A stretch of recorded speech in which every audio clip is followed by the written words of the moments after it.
Melissa and Joey is recorded in front of a live studio audience. Ugh, I just received the most massively inappropriate text from Xander. Yeah, I don't want to hear it and I don't want to see it. Thinking of you, smiley face. How is that text inappropriate? What is this, smiley face naked? Oh, we're broken up, okay? No one is smiling. And he shouldn't be sending things like this. And you should be indignant for me. How dare he? Why does he have to be so nice? Why can't he just be a jerk like every other ex-boyfriend? Okay, out of my way. Late city councilwoman coming through. Okay, bye-bye. Love everybody. Hey, don't forget your coffee. No time for coffee. Oh, why can't they just make a damn caffeine patch? Yeah, I know. Or like a cup, you know, maybe with like a lid. Patch would be easier. You know, you just slap it on and you're buzzed for a week. You're forgetting something else, too. No, I have underwear on. It's just seamless. Feel. It's very nice. It's very nice. I'm talking about the dress you're going to be wearing to the Press Association dinner tonight. I picked it up for you at the dry cleaners. Oh, the press dinner's tonight. Thanks for reminding me. Yeah, it's going to be your first opportunity to show off your new Longo brand arm candy in public. It's going to be a pretty sweet moment for you. Sounds like you'd rather be taking yourself to this dinner tonight. Please, if I was dating me, we'd never make it out the front door. It's all good, it's okay, it's all right, as far as I can see, it's all good, it's okay, it's all right, I guess you're stuck with me. Well, I'm glad Mr. Lehman put us together. You know, you're not like those other guys who get all weird around me. I'm pretty much just weird all the time, so it doesn't really stand out. Well, whatever you're doing works for you. I should get home. I'll see you in class tomorrow? Yeah, I'll grab us a table by the eye wash station. Those seats go fast. You know, I'm starting to see the weirdness.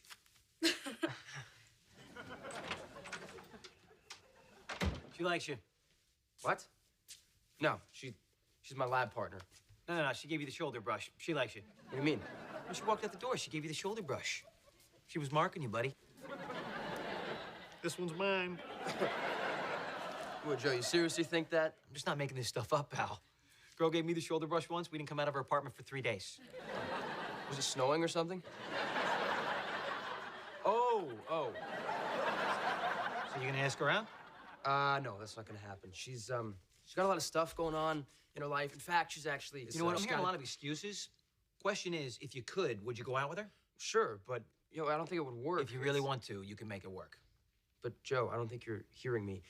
What I'm trying to say is that... Dude, here comes another excuse. Shoulder brush. Boom. Case closed. You know what? You're right. I will ask her out. Thanks, Joe. No need to thank me. Just consider it a public service. I just gave you a free scholarship, buddy, to the Longo Institute of Lady Lovin'.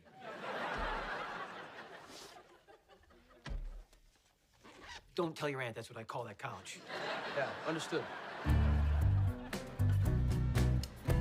And this is my boyfriend, Joe Longo. Hello. Hi. He's a waiter. Well, I like showing you off. Can't I be proud? She's right to be proud. Having a good-looking piece of man meat on your arm never hurt a campaign. Oh, sorry to call you man meat. No, I'm okay with that. You know, you're just calling it how you see it. Joe, you know Janie. She's handling my campaign for next year. Absolutely, that's a smart move. You know, she's got excellent taste in man meat. Actually, I'm a pescatarian. You and me both, baby. Can I get you ladies something from the bar? Oh, no drinking for me. This is a work event. Put it in a water glass, keep it clear. She's good.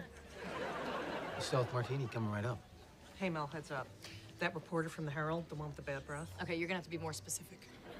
kind of garlicky smelling. No. Do you have a name? Bill Nitsky. He's going to ask you about Bellflower Concert Hall. The Historical Society's making another run to save that precious dump, but the developers want to tear it down. So what you need to do is... Make everybody think I'm on their side. So just charm them. No sweat.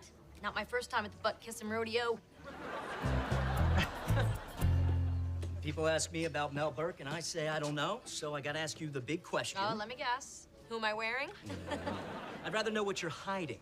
What's your opinion on Bellflower Hall? Well, Bill, you know, people are passionate on both sides of this complicated issue. I'm not playing dodgeball, Burke. Tear down the concert hall, yes or no? Look, until we hear from the Mayor's Commission, can anyone really say what should be done? I can. knock that old heap off the map.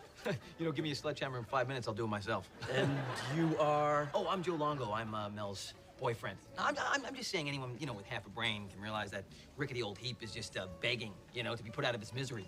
You know, it's like a tumor-riddled dog just looking towards death.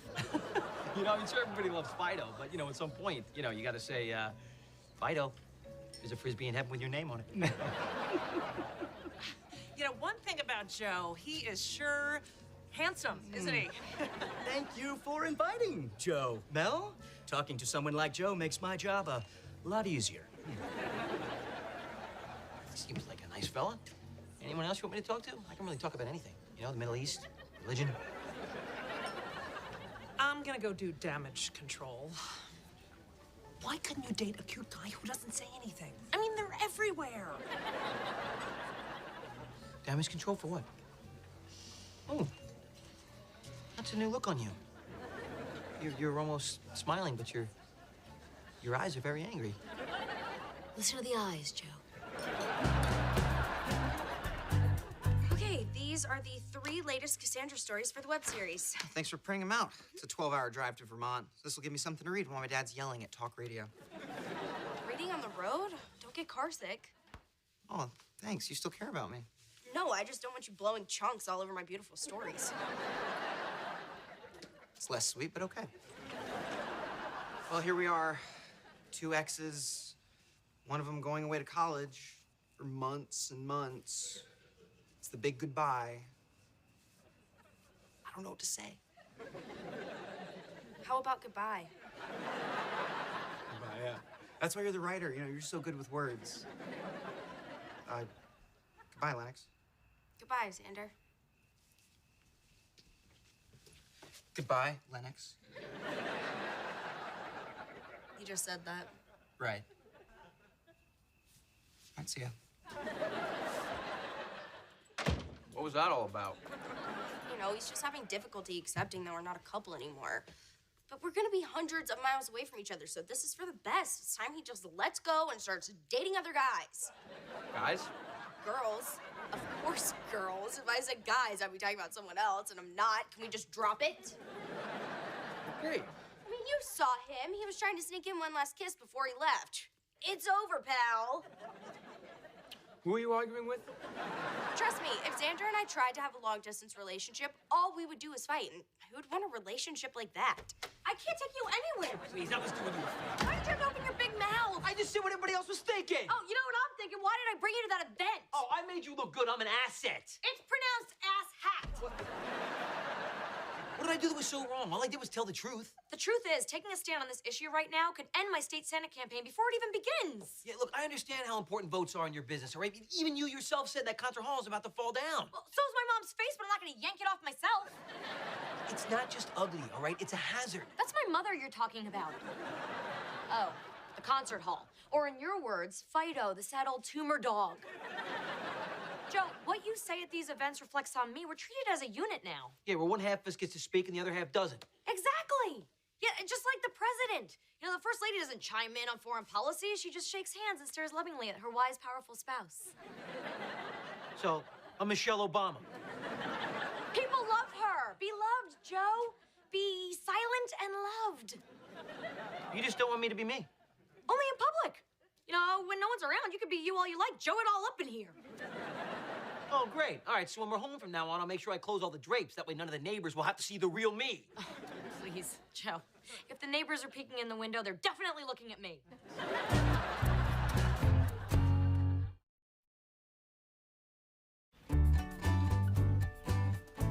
I just said what I was thinking. Had nothing to do with Mel. This from the Toledo Herald.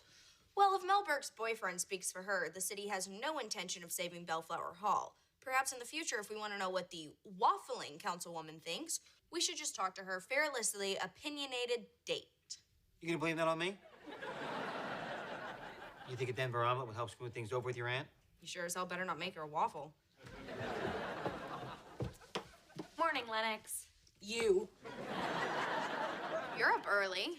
Yeah, well, my phone started ringing at 5 this morning. Now I have an emergency meeting with the Historical Society to calm them down. Oh, and then I have sensitivity training at the Humane Society. They want me to spend the afternoon at a dog hospice. It's gonna be a great day. Mel, I'm sorry. All right? I get it now. There's a time and a place for my opinions, and last night wasn't one of them. So I should just learn to keep my mouth shut at your work functions. And from now on, that's exactly what I'm gonna do. You really mean that? Yes, I do. In fact, I've even been working on my admiring and loving First Lady gaze.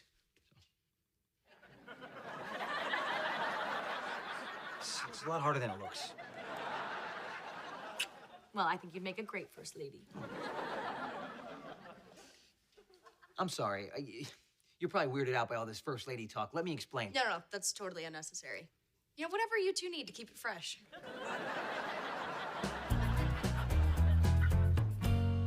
I don't know. I think according to my calculations, the data all points to us getting coffee together. What? What? Sorry, that was out of line. The data all points to us getting frozen yogurt, maybe? You're very sweet, but I have so much going on right now, and it would just make things complicated. Stella, all I'm hearing are excuses here. I think we can make this work if we really want to. You really think you can handle going out with someone like me? Honestly, I'm scared out of my mind, but, you know, I'm happy to go down trying. Well, we do have chemistry. Do you mean the class, or, like, do you actually kind of like me? What do you think? Right. No, seriously, though, which one? I want to make sure. Lennox, could you take this to the dry cleaner for me? I have the policeman's ball this Thursday. Wow, and Mel, this is beautiful. Oh, you and Joe are gonna be the most epic couple there. Yeah, he's not going. Oh, so I'm taking the dress to the dry cleaners because Joe's not supposed to know about any of this. I didn't say that, but yes. But he promised he'd be quiet from now on. Look, I love Joe, but I know Joe. Sure, he thinks he can keep his mouth shut. He also thinks his shirts are never too tight.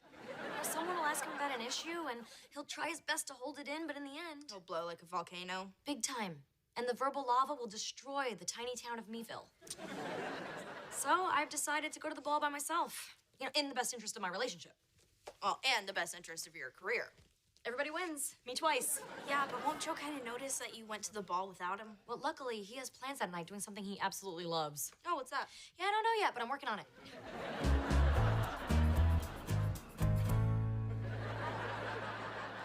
Dude, I told you before, man, if you want that thing to make toast, you gotta put bread in it. No, I was just checking my eyebrows for strays, because, I got a date tonight with Stella, and I want everything to be perfect. Nice. All right, where are you gonna take her? Fancy restaurant, the movies, what? The living room. Ladies, they love a big spender. No, actually, she wanted to come over here. She said it'd be, cozier. Look at you. Getting yourself a romantic evening without having to shell out a dime. Maybe I can learn a lesson from you. Nah, who am I kidding? Hello, my men. Hey, good news here. The young squire just secured himself a date with his study partner, Stella. Thanks to who? You, Joe. There it is. Wow, nice work. But, you know, if you really want to impress her, you should do something about all that nose hair up there. Oh, God, it's like a rainforest up there. So you're teaching the kids some moves? Yeah. Well, you know, last year I helped him bring up his grades, and this year I'm helping him to bring up his... I got him a date. Well, you're a good guy, Joe. And you know what we get good guys? A great seat at the Mud Hens game tonight. What? It's right behind the dugout. Mel, that's awesome. Just one ticket, though. I can't leave you here all by yourself. Yes, you can. That's the point. Because I have this boring work thing tonight. Just boring police department, boring. So, you know, at least one of us will have fun tonight. You better get going, though, if you're going to see the first pitch. Yeah, I'm just going to take a quick pee. No, just go at the stadium. Urinals are so much more fun than boring old toilets. You're not wrong.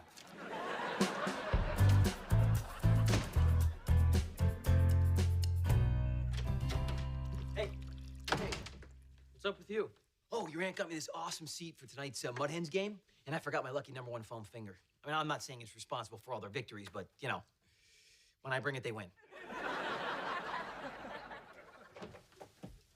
Lennox, Ryder, I'm leaving. If Joe gets back before me,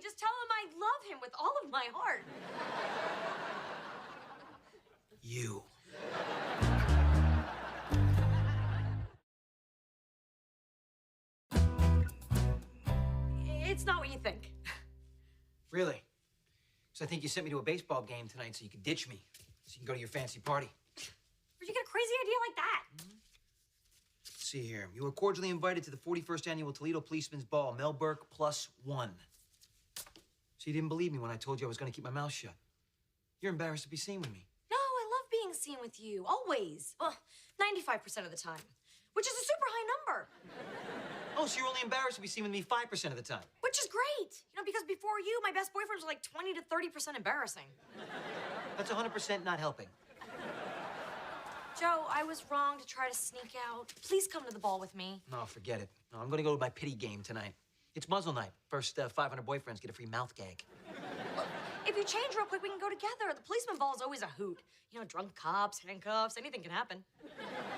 No, thanks. But I know how important it is for you to be there. Plus, you'll fit right in. With all the other politicians who talk out of both sides of their mouths. Now, if you'll excuse me, I'm going to my game with my dignity intact.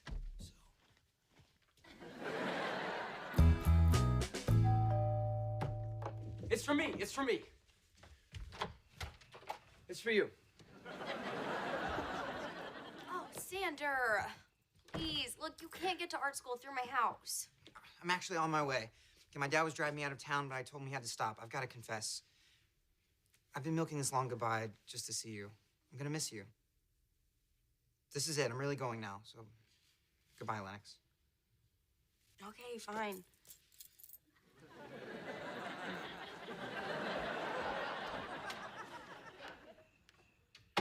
That's it? No kiss? I thought you didn't want him to kiss you. I didn't want him to kiss me, but I wanted him to want to kiss me, obviously.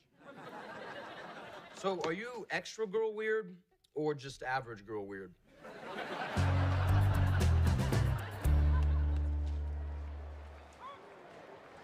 You stink, Molina.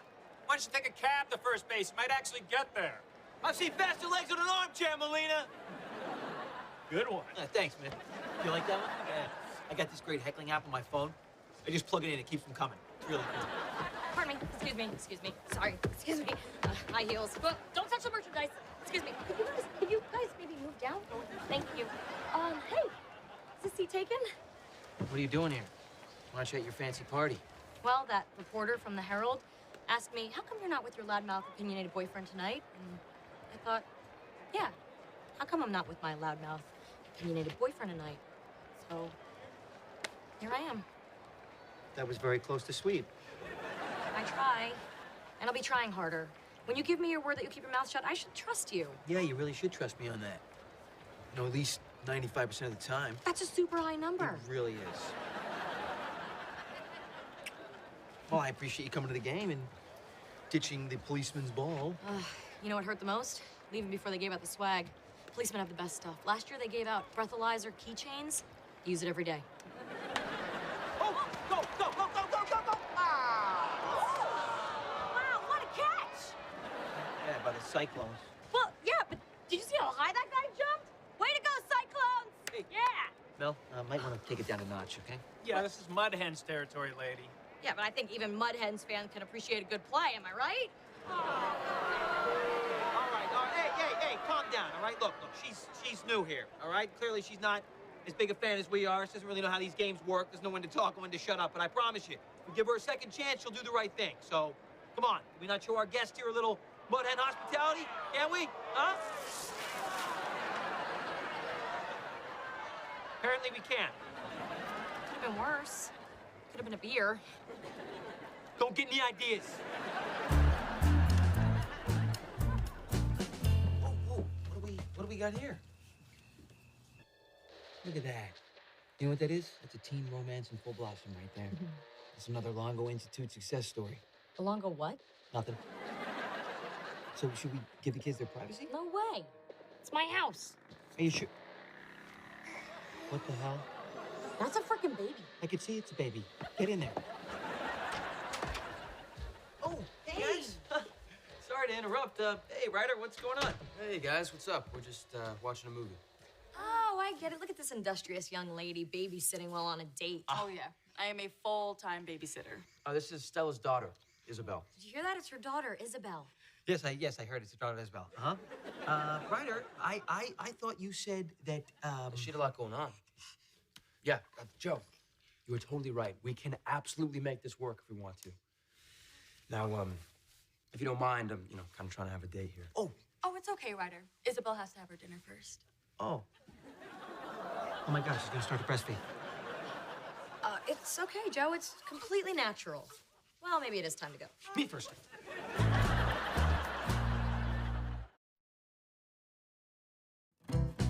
How could you encourage this? I didn't encourage this. I didn't know she had a baby. When Ryder said, she had a lot going on, I thought he meant Spanish club and yearbook, not mommy and me and breastfeeding. This could totally ruin Ryder's future. He's already getting a C in algebra without a baby in his life. With a baby, who knows what kind of terrible things could happen. Maybe he'll get a better grade in biology. Hey, Stella. I had some extra milk. Is it cool if I put it in the fridge for next time? Yeah, of course. There's always room in my fridge for Teen Mom milk. I'm totally cool with this. Just don't put it next to the half and half, all right? I don't want to make any mistakes when I'm making my coffee in the morning. Oh, got it. Oh, and thanks again for being so understanding.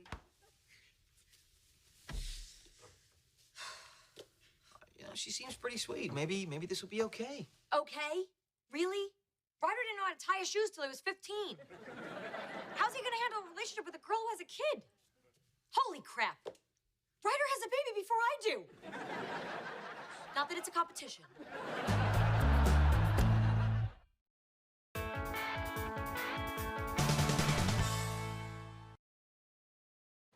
Melissa and Joey is recorded in front of a live studio audience. Oh, what a perfect morning. I've got my man, I've got my nephew, he has his girlfriend, she has her baby. That's right. And I got my farm fresh ricotta. Which means later on I'm gonna have a great lasagna. This day just gets better and better. Oh, look, free smoothie samples. Get the kale one, it's the best, with a shot of kelp. Mommy, this tastes like medicine. Oh, and now we know why those are free. Would you? Sure, yeah, I'm licensed to drive one of these things. Oh, what an adorable baby. You must be so proud. Oh, well, she is adorable enough to be mine. Actually, Stella here is the mom. Oh, so that makes you the proud grand? For your own sake, do not say that. Looks like somebody's getting tired, huh? Yeah. Hey, we'll meet you guys back at the house, okay? That is, if we don't get pulled over for speeding first. All right, Isabel, you ready to ride shotgun? Here we go. Ryder sure is good with that baby. Yeah, well, he and Isabel have similar interests, naps and boobs. Look, Joe, dog adoptions. Oh, look at this little guy. He is so cute. Yeah, he's adorable. Use some hand sanitizer. We might be touching later. So sad. He's an orphan. Please, sir, may I have a home? Look, he fits in my arms perfectly, and he already knows my name. Burke, Burke, Burke, Burke. Come on, let's take him. No. Why not? You want all 500 reasons or just the top 2? All right, number 1, you're gone all day at work, and number 2, I am not babysitting your shedding furball. He can hear you. Come on, it's really not the right time for you and me to be adopting a dog. You can see that, right? Yeah, you're right. It's not a good time now. But you know what, buddy? It's not you. It's us. Well, mostly him. You know what? He is gonna find the perfect home, okay? I can feel it. Joe, look who found the perfect home. It's all good, it's okay, it's all right, as far as I can see, it's all good, it's okay, it's all right, I guess you're stuck with me. Mel, honey, I thought we talked and agreed that we weren't getting a dog. I'm Wendell. Oh, geez, you named it? Look, we didn't get a dog. I got a dog. And Wendell here is now part of that independent Joe-free portion of my life, which includes Thousand Island dressing and watching The View.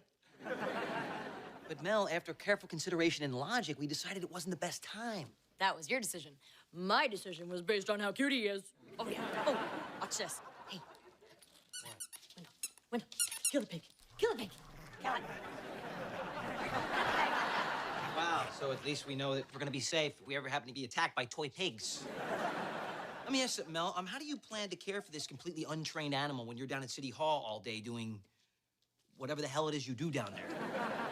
Okay, now you're just finding problems that don't exist. There are dog sitters on every street corner just waiting to be called. Those are homeless people. There are teenagers in this neighborhood that would pay me to look after an adorable dog like Wendell. We'll find somebody. Yeah, and what if we don't, huh? I gotta tell you, Not a dog person. What? Who are you? I didn't just say I own slaves. I just said I'm not a big fan of anyone who wipes their butt on the carpet. Oh, well, don't worry, Joe. I promise you'll never have to lift a finger to take care of this adorable bundle of unconditional love. Oh, look, how can you hate a face like that?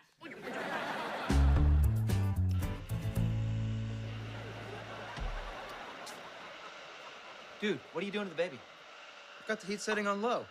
Well, how did you end up putting a hairdryer on it? Okay, so first, I shared my guacamole with her, right? Okay, I'm all caught up. She overflowed her diaper 3 times, so I had to give her a bath in the sink. You moved all the dishes out of there first, though, right? It went in the way. And we're getting new dishes. Anyway, she went through 4 outfits, and I went through 2. So I figured, this made the most sense to wear. You don't always have to keep volunteering to watch her, man. Stella had marching band practice, all right? If I hadn't helped, she would have had to drop out. Okay, I just got a waft of something. Was that you or her? Hope it was me. Yeah, it was me. I just met Wendell, our new dog. It's not our dog. That's your aunt's dog, all right? She's gonna be the one taking care of it. I just posted this on Instagram, and look at how many likes he got. Everybody likes him. Not everybody. Oh, look at those ears. He's adorable. Hey, what about little Isabel here? I'd say she's pretty cute. Ah, man, this is my last clean swimsuit.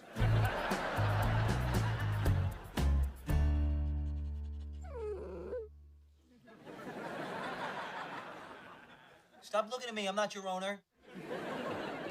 Morning, Joe. See you, Joe. Hey, wait.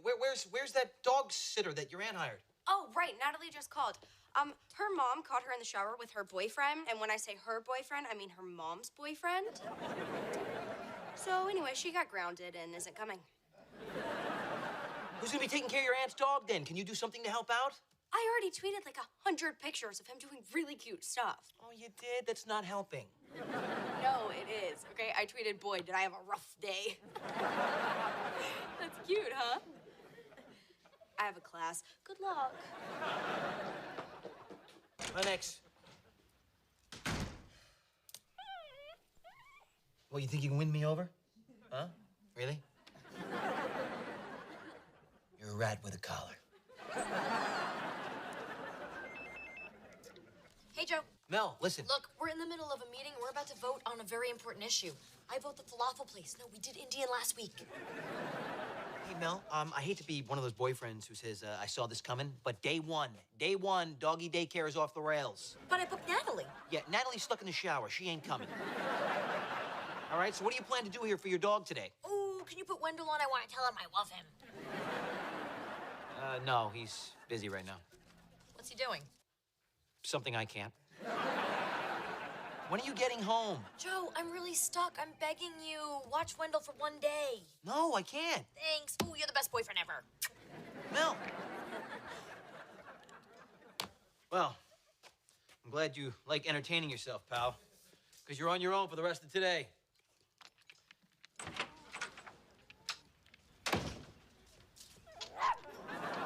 Dude, what are you doing? Forget it, all right? I'm not opening the... All right, you pain in the ass, let's go.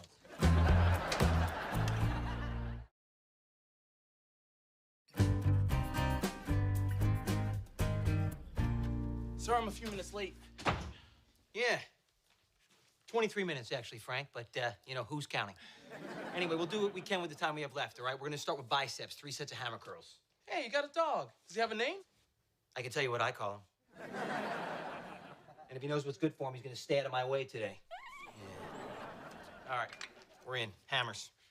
Ready? Go. 1, 2. Come on now, you only got 1 more set after this. We're going to fail. Come on, 5 more. You can do this. You can probably do this. Okay, come on. Here we go. Good. Hey, Joe. Blake, hey, look, can you just hang out for a couple minutes? I'm running a little behind. Look, I'm on a really tight schedule. I know, he just has 1 more set. When I say noon, I mean noon. I don't have time to sit around and wait for some cute little puppy. I'm sorry. What did I tell you? Stay on the... Dare? Well, aren't you the sweetest thing? Oh, goodness. No, you're done. You're done. Will you stop lifting? Take your time. We are good. Hey, the dog's babysitting your clients for you. You want to give him a raise. Thanks for babysitting again, Ryder. Yeah, Isabel and I had time to work on our peekaboo. She found me every time. Right behind the hands, right? Oh, impressive. You and I can peekaboo our day tomorrow. Hey, don't you have that marching band trip? It's an amusement park with roller coasters, Ryder. I can't take Isabel. She pukes enough as it is.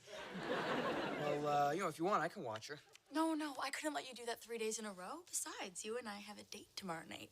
Yeah, I know, but we can go on a date when you get back. Hey, come on, Isabel and I got a good thing going on here. We're on season 2 of The Sopranos, but a lot of it just goes right over our head. Here you go, buddy. Are you sure about this? Positive. Oh, you're the best. I wish I knew how to thank you.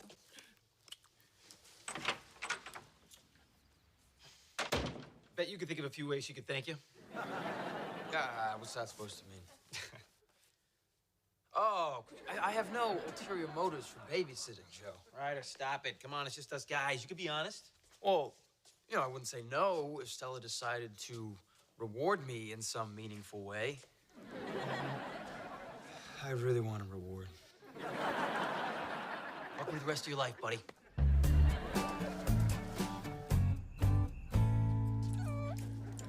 Here, I guess you earned one today.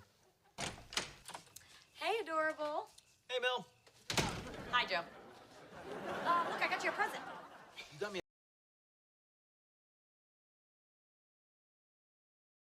It's a long walk up the driveway. But, this is top shelf microbrew because I am genuinely appreciative of you watching Wendell for me all day. Yeah, well, it was a struggle, but, somebody had to do it. Well, I've got budgets to read, so I am going to take Wendell, who is my responsibility and my love muffin, up to my room. Oh, and you get to sleep over tomorrow night. I'm there for that. Hey, what's wrong? Oh, I know what you want. Oh, yeah. You want this. What's the matter? You don't want your favorite toy? You broke my dog. What? That's ridiculous. No, I didn't. No, we just hung out today. You watched me train a few people, and then we went for a run. Come here, buddy. Come here. There we go. Oh, I get what's going on here. Yeah, you're tired and cranky because the scary man made you go for a run. Mommy would never do that. Oh, no, she wouldn't. Oh, no, she wouldn't. I think even the dog thinks that what you're doing is annoying. No, he doesn't. Oh, no, he doesn't.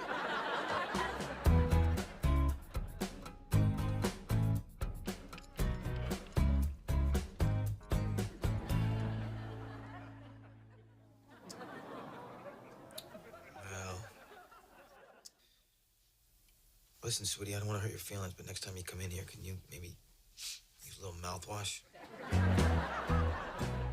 Joe, have you seen Wendell? Joe, how could you? This is not what it looks like. He's in your bed. What else could it be?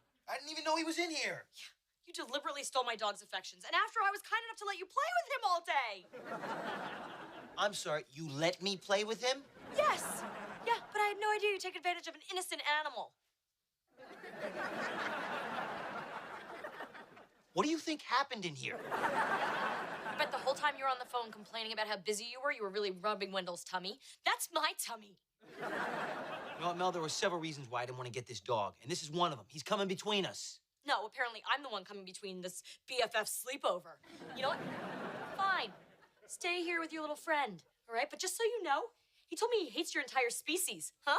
Yeah, think about that. Mel, come on. I didn't know you then.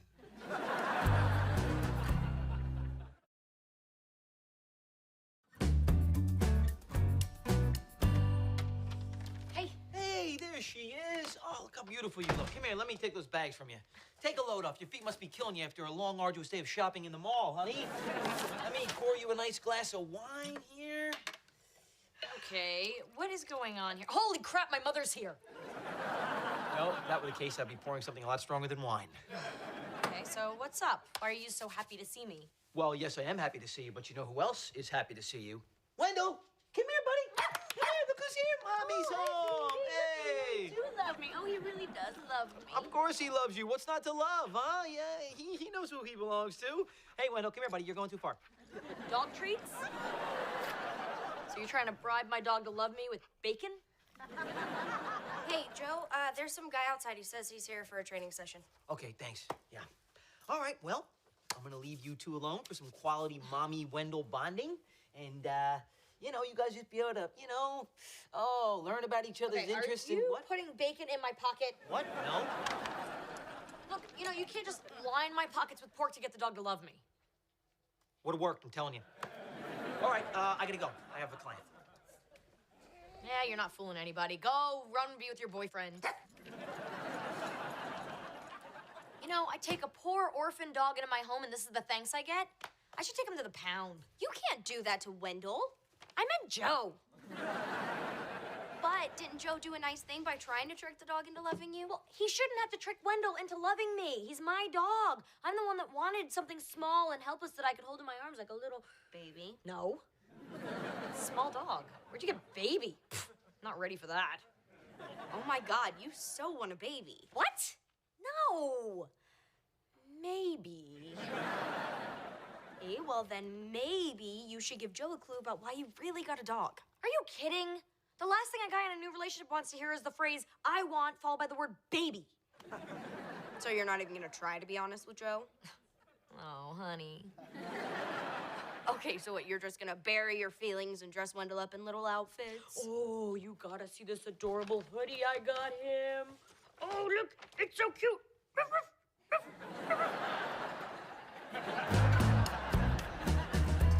Hey, Joe, can I borrow the car keys tonight? Because Stella and I are finally getting some alone time.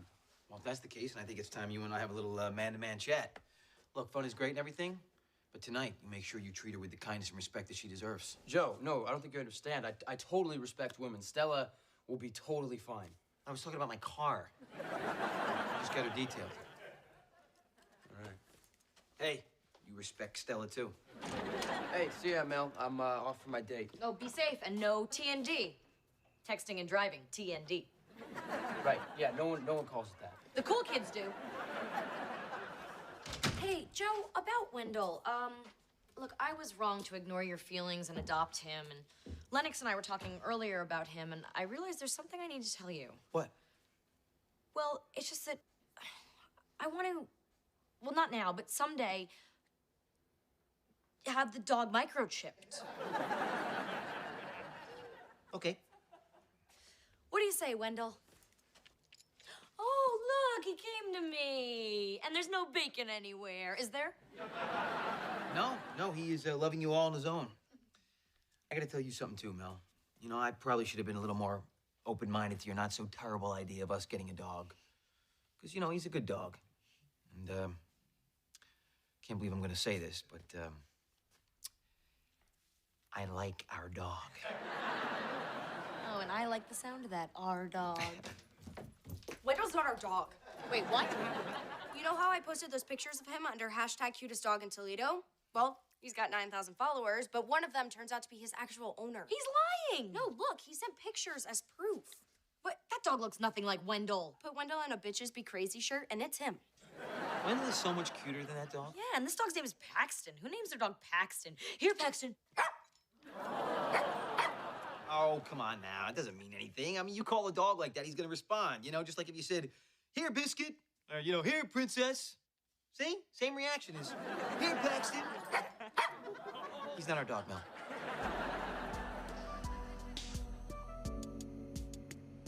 Well, I had a great time today, so thanks again for making me go on the marching band trip. No, you don't need to thank me. Unless you want to, I mean, I wouldn't stop you. What guy doesn't like to be thanked, right?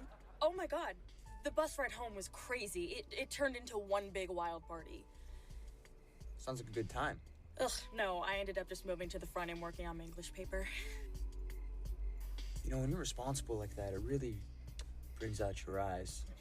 Yeah, well, I mean, I've been working really hard to get my GPA up so I can get a scholarship to a good college. You know what? I'm gonna do it.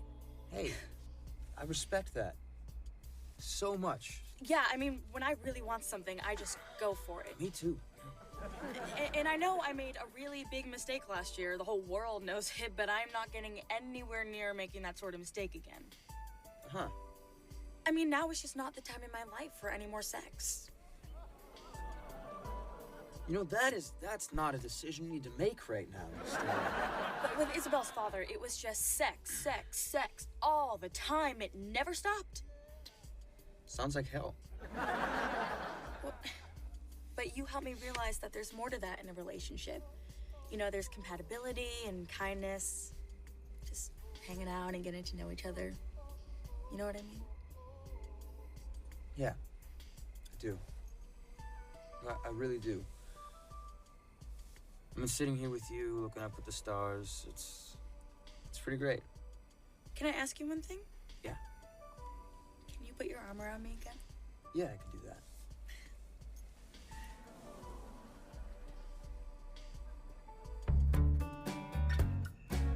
Wendell, well, Paxton, I want you to know that while this has been your home for a while, the place you're going now is your real home. That's right.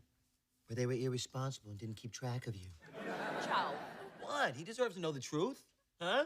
Don't you? Don't you deserve it? Don't you deserve to know? I don't know what the hell just happened right now. But remember, Mommy and Daddy will always love you. Mommy and Daddy.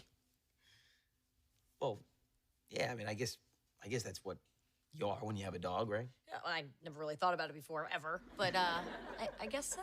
Mel, I think that's part of the reason why I was so resistant to us getting a dog in the first place, because it's kind of like us having a baby. That's what you thought? Well, yeah. I mean, raising teenagers is one thing, but starting from scratch, that's intimidating. Really? You intimidated? I bet you'd make a great dad. Well, that's a safe bet. Yep, and someday, maybe we'll have one of our own. A dog. Yeah, of course a dog, absolutely. A dog. A tiny little baby dog.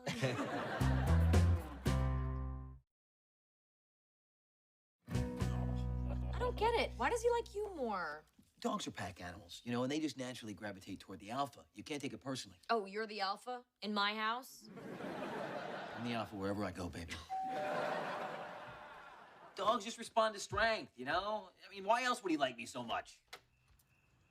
Hi, I'm Vic Spinelli. I'm here for my dog Paxton. Hey, I'm Joe Longo. Hey. Hey.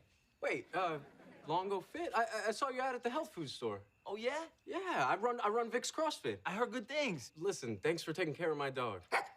Hey, Pax, wait for me. Amazing. What? Same shirt, same build, I mean, even the same cologne. Vic is you. You're Vic. That's why the dog liked you more. That skinny guy? Yes. Hey, just remember something. Your alpha's right over here, baby. Oh, yeah? Well, you're only the alpha in one room in this house. The kitchen.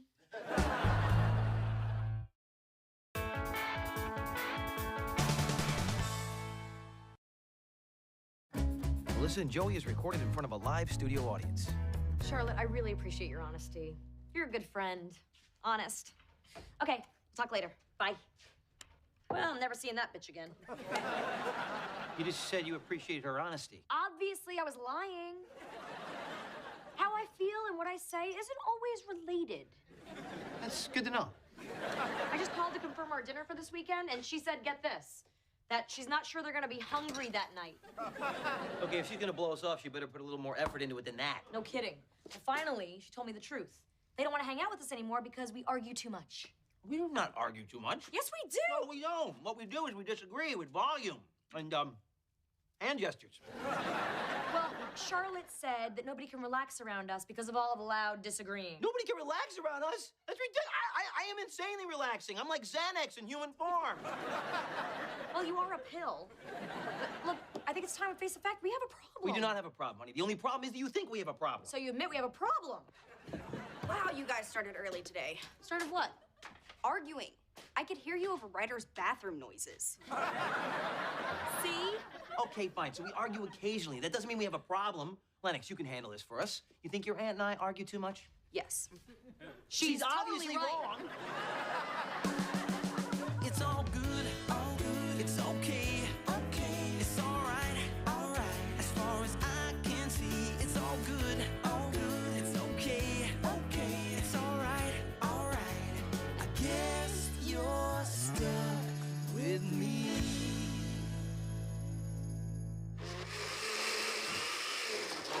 Hey, news. The air conditioning repairman is coming on Thursday Why? to fix the air conditioning. Honey, it's not broken. You just don't know how to set it. Yes, I do. No, you don't. No. You can't use a hammer to set the temperature. Joe, look, it needs some work. And so do we. Oh, jeez. Is this about the whole arguing thing again, which, by the way, we really do not do? Look, we can't go more than 3 sentences without contradicting each other. That's...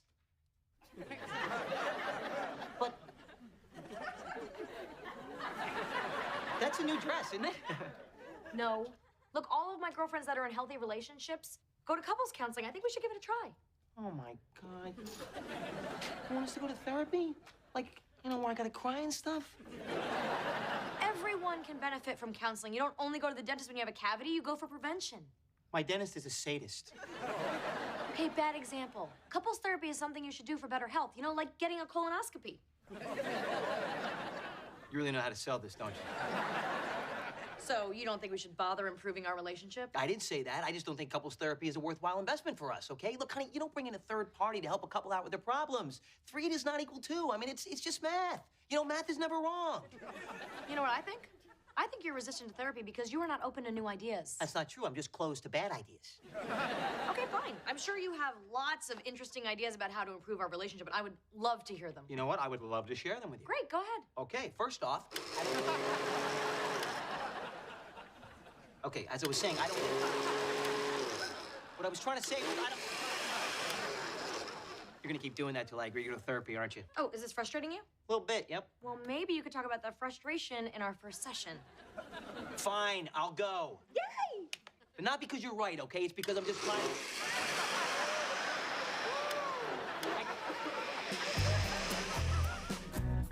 And then at the 10-second mark, Cassandra's superpowers kick in. She's reading Romeo and Juliet in. And Juliet leaps off the page. Well, with my animation, it'll be less of a graceful leap, more of a choppy bounce. And then Cassandra says to Juliet, listen, girl, I know he has cute floppy hair and all. But he is so not worth it. Totally. You know, Xander, even though you're halfway across the country, it feels like you're right here in my room. Just with a 4-second delay. Yeah, I totally know. What? I was just messing with you. Hey, babe. Ryder said you were on the phone. Hey, Emerson, yeah, I am just finishing up a session with Xander. He's my creative partner. Oh, the ex. Dude, what's up? Hey, I know this could be awkward. New boyfriend, old boyfriend, but listen, I'm not jealous. Lennox told me it's strictly professional between you two now. Oh, that's interesting. Lennox told me absolutely nothing about a new boyfriend. Yeah, you know, I meant to tell you. I was just waiting for the right time. Apparently out of nowhere is the right time. Xander. No, it's fine. I get it. You know, you're in college now. It's good that you're meeting all the new freshmen. Actually, I'm her philosophy TA. Oh, wow. You know, dating a teaching assistant's really not allowed at my school, but hey, that's probably a rule that was created for no reason whatsoever. Listen, we should really get going. Okay, well, have fun, you two lovebirds. Or should I say one sweet, innocent lovebird and one much older predator? Goodbye!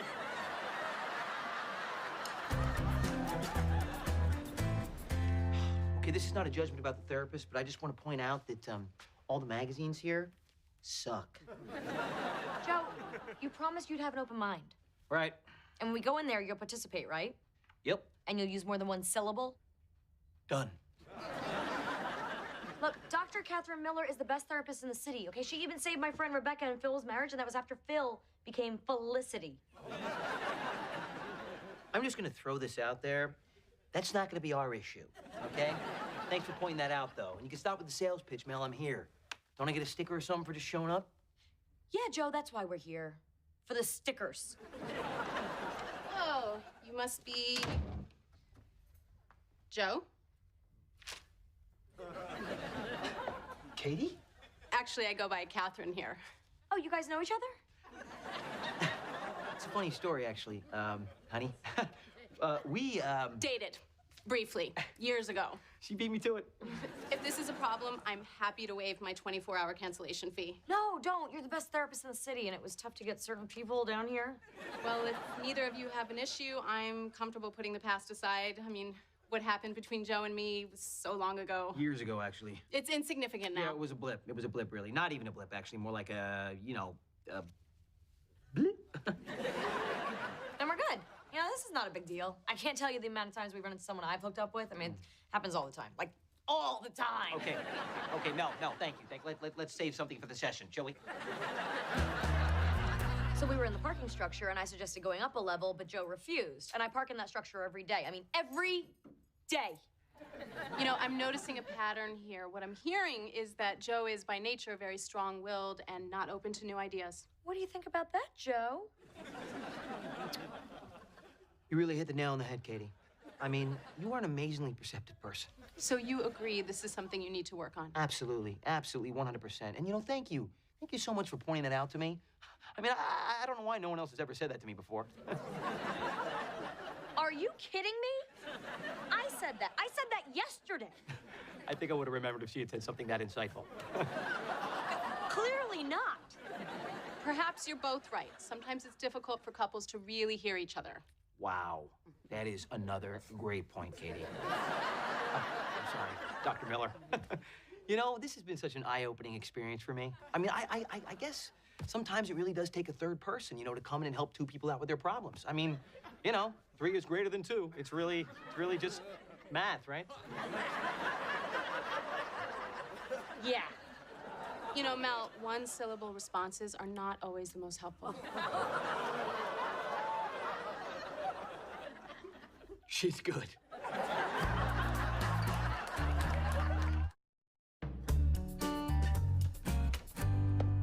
Xander, Surprise! what are you doing here? I was really hoping for, hey, have you been working out? Because I have. What? You have class in 10 minutes in Vermont. You know, I think you're gonna miss it. I actually came into town for my aunt's funeral. Oh. Oh my God, I am so sorry. Come in. Thanks. I appreciate it. Actually, it was my aunt's cat's funeral. You know, now that he's gone, it's really just a matter of time before the old lady lets go, too. Anyways, point is, I'm here. What about your midterms? I'll let you make them up, I think. You know, I'll just tell the dean that I was sad. Gets you out of anything at art school. Uh-huh. Right, okay, so listen, Len. The untimely passing of my aunt's cat has got me thinking. Should you really be dating your teaching assistant? I mean, should anybody, really? Oh, gee, you know, the death of a cat affects us all in different ways. And some that are none of your business, Xander. Yeah, understood. So, aren't you just like a little bit concerned that he'll treat you differently than the other students? Because, you know, you treat him differently. What, you think he'll give me an automatic A because I'm his girlfriend? Not automatic. I mean, I'm sure you'll have to work for it. Excuse me? No. See, that what I meant is that he's older, you know, and he might abuse his power. No, I'm 18 and he's 23, okay? There is nothing wrong with that. Lennox! Oh, well, what did Mel and Joe say when you told them you were dating your TA? Shh! No, here, you. You haven't told them yet because you know what you're doing is wrong. Ha! Oh, Xander. I didn't know you were in town, so what exactly is Lennox doing wrong? Well, Mel, I hate to rat Lennox out, but she's been smuggling food out of the dining hall. Oh, that's not wrong. In politics, we define wrong as, will anyone really notice? You know, speaking of which, at the budget meeting today, I yelled out, dibs on the bagels! Here you go. All right, save me one. Hey, Joe, we need to talk about this morning's therapy session. Happy to. Can't wait for the next session. Yeah, well, that will be Tuesday, the 14th of never. What was that little teacher's pet routine of yours? What are you talking about? Come on, you spent the whole time bending over backwards trying to kiss her butt. It was like watching the Cirque du Soleil of ass kissing. Whoa, wait a minute. Hold up. Are you jealous? Of a tall, beautiful, highly educated, professional woman you used to date? Please. Oh, come on. It was a long time ago. It meant nothing, you know? And after a short period of time, I broke up with her. You broke up with her? Yes, she wasn't what I was looking for, so I ended it. You broke up with her? Yes, I broke up with her, all right? It didn't matter to her and it didn't matter to me. And I thought it didn't matter to you, but apparently I was wrong. Wait, so if this wasn't about Catherine, then... Okay, I get it. You were trying to beat me at therapy. Honey, please. It's not a competition, okay? But if it was, I would have been a shutout. You know, therapy is not about who wins and loses. It's about doing what's best for the relationship. But if it was a competition, I would smoke you like a Cuban cigar. Yeah, well, we'll just have to see next time, won't we? Clearly, we need help. Yeah.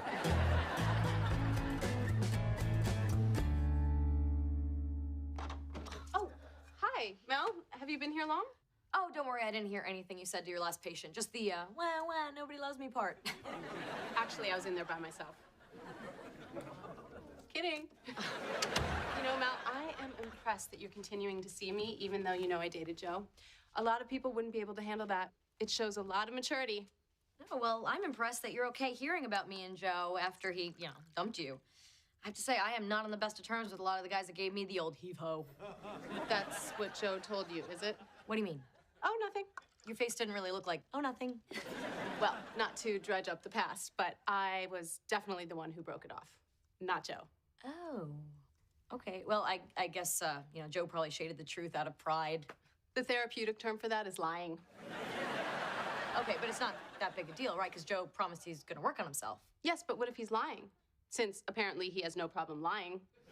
But you said in our last session that Joe was making real progress. Yes, but that's before I knew about the lying. Okay. Could you stop saying lying for a sec? Listen, Mel, I'm not saying this as your therapist, but woman to woman, I'd say that Joe's revisionist history about who broke up with who is just, well, very telling. Telling a fun story, or? Telling of a larger issue. I'm just glad I spotted the warning signs early and got out when I did. Well, look, I know things didn't work out with you and him, but Joe and I have a great relationship. And that's why you came to see a therapist? To talk about how great your relationship is? Our relationship is solid. We just came in for a little tune-up. Listen, Mel, if I could give you a piece of advice about Joe, run. Run while you still can. Joe loves me. And if he can't be honest with you now, what's gonna happen in the future? Hey, I'm here. I'm so sorry I'm late. What did I miss? Nothing. We haven't started yet. Oh, good. Yeah, I just remembered. I have a thing. You have a thing? What thing? A big thing. A thing we can't miss. And we have to go right now and never come back. Wait, what? Yeah, I can't believe I forgot about it until just now. Bye. But I just paid for parking. It was like $8.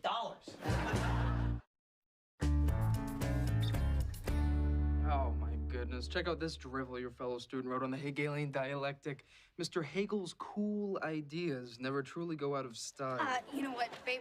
I really don't think you should read that to me. You're right. Just hearing it could kill brain cells. Oh, wait, now his parents are alumni. C. Oh, well, here's an interesting test by Lennox Scanlon. Oh, you know what? I can leave the room while you grade it. No. You don't have to do that. Your smoking hot presence won't sway me. Okay, well, just don't tell me my grade. Shh. I'm reading something. Something very intelligent that bears out my choice in girlfriends. Uh-oh. What's uh-oh?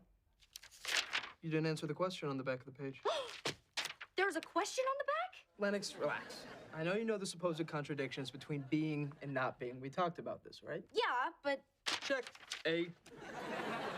What are you doing? I'm just giving you the grade you deserve, babe. Okay. And just act all surprised when I hand back the tests. Like it's your birthday.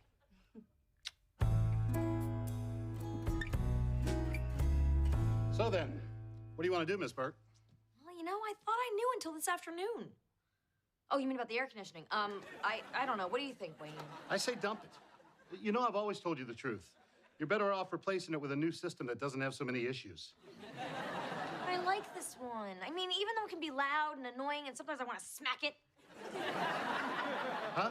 I mean, I'm comfortable with this one, I mean, the current air conditioning unit. I don't know. You stick with this one, it's just going to cause you a world of pain. But what if the system is the one? For my house. I mean, I don't appreciate people telling me I should get rid of something I've lived with for so long and could see spending the rest of my life with. This isn't really about the air conditioner, is it? How about I come back in a week or two after you've had a chance to collect your thoughts on air conditioning?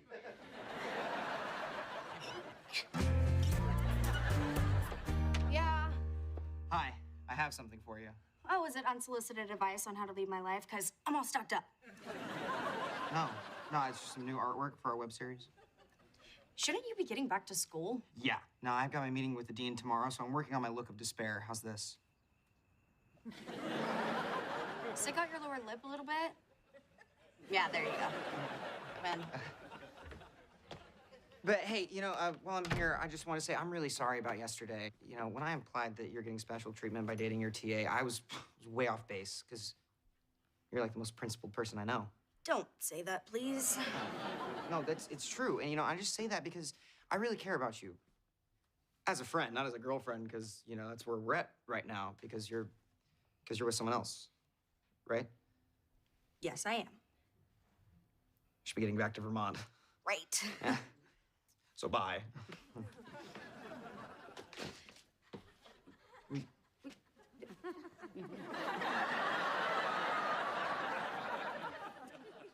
I gotta go.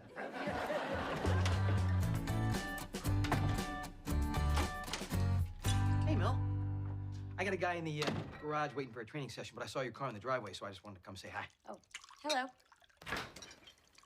Hey, are you okay? Because you seemed a little upset this afternoon. Oh, I was, but, I'm okay now. This helped. All right. Hey, Joe, can I ask you a quick question? Sure. What's up? Are we gonna make it? Of course. What are we talking about?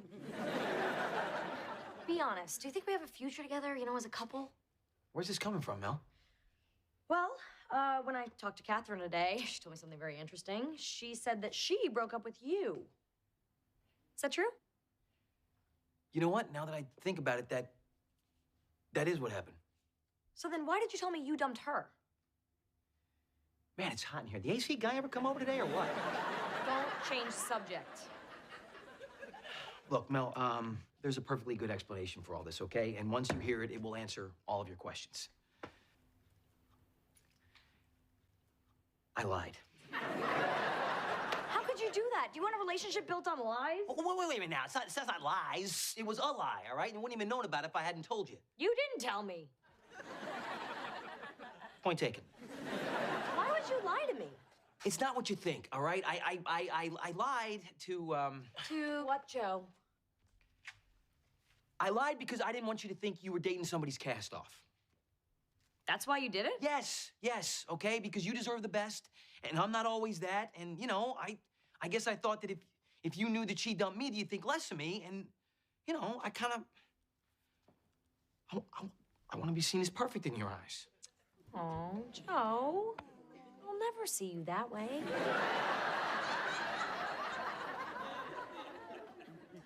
Thanks a lot. Oh, it's just that, I guess I'm not done trying to impress you yet. Oh, and I hope you never are. Hey, I don't think it's so bad that we argue. We don't argue. Who says we argue? Hey, we disagree with volume and drive each other insane. But, we get it all out. We don't hold anything back. Yeah? I'm actually kind of holding something back right now. It's got nothing to do with arguing, though. Don't you have a client to train? Yeah, I told him to warm up for 10 minutes on the Stairmaster. That means we got 9 whole minutes, baby. Come on. Hey, Wayne.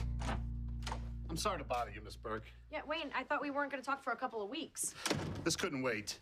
What is it? Your air conditioner is perfectly fine. That's why I'm here. But you told me to dump it. You said it was outmoded and would cause me nothing but pain and heartache. I lied. I've been getting a lot of pressure from the suits to sell the new systems. That's where all the profit is, but then I felt terrible because, well, our relationship is more important than moving some new condenser. But the air conditioner's not working properly. Nah, you just don't know how to set it. I can show you. Wait, so you're saying my system is fine and wonderful? Yeah, this could be the last system you ever buy. It should last a lifetime. Bless you.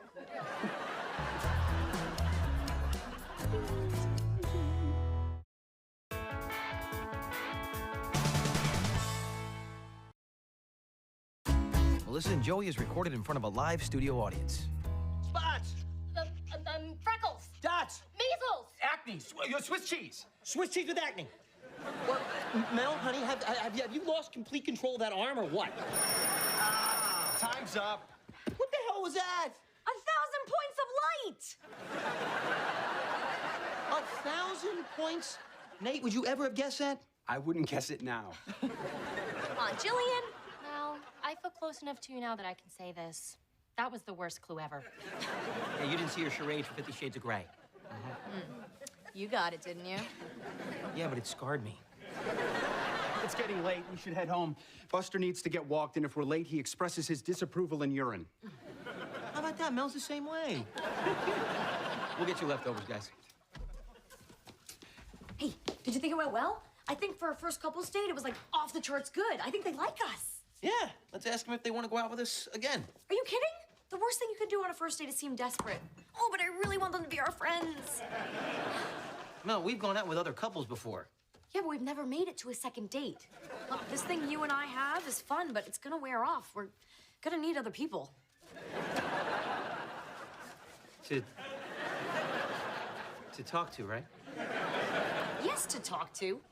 All right, hey, how about this? I start training Nate on Thursday. I'll ask him if he and Jillian want to go out with us again in between squats. Oh, that's good, because it sounds casual. You know, but for now, let's just tell them that we enjoyed the evening and hang back.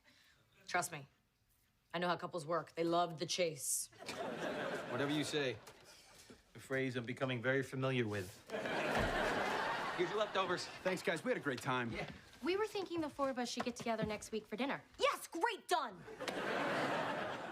Way to hang back. Okay, great. We'll make a plan later. Okay. Come on, Jillian. Think of Buster and his vengeful bladder.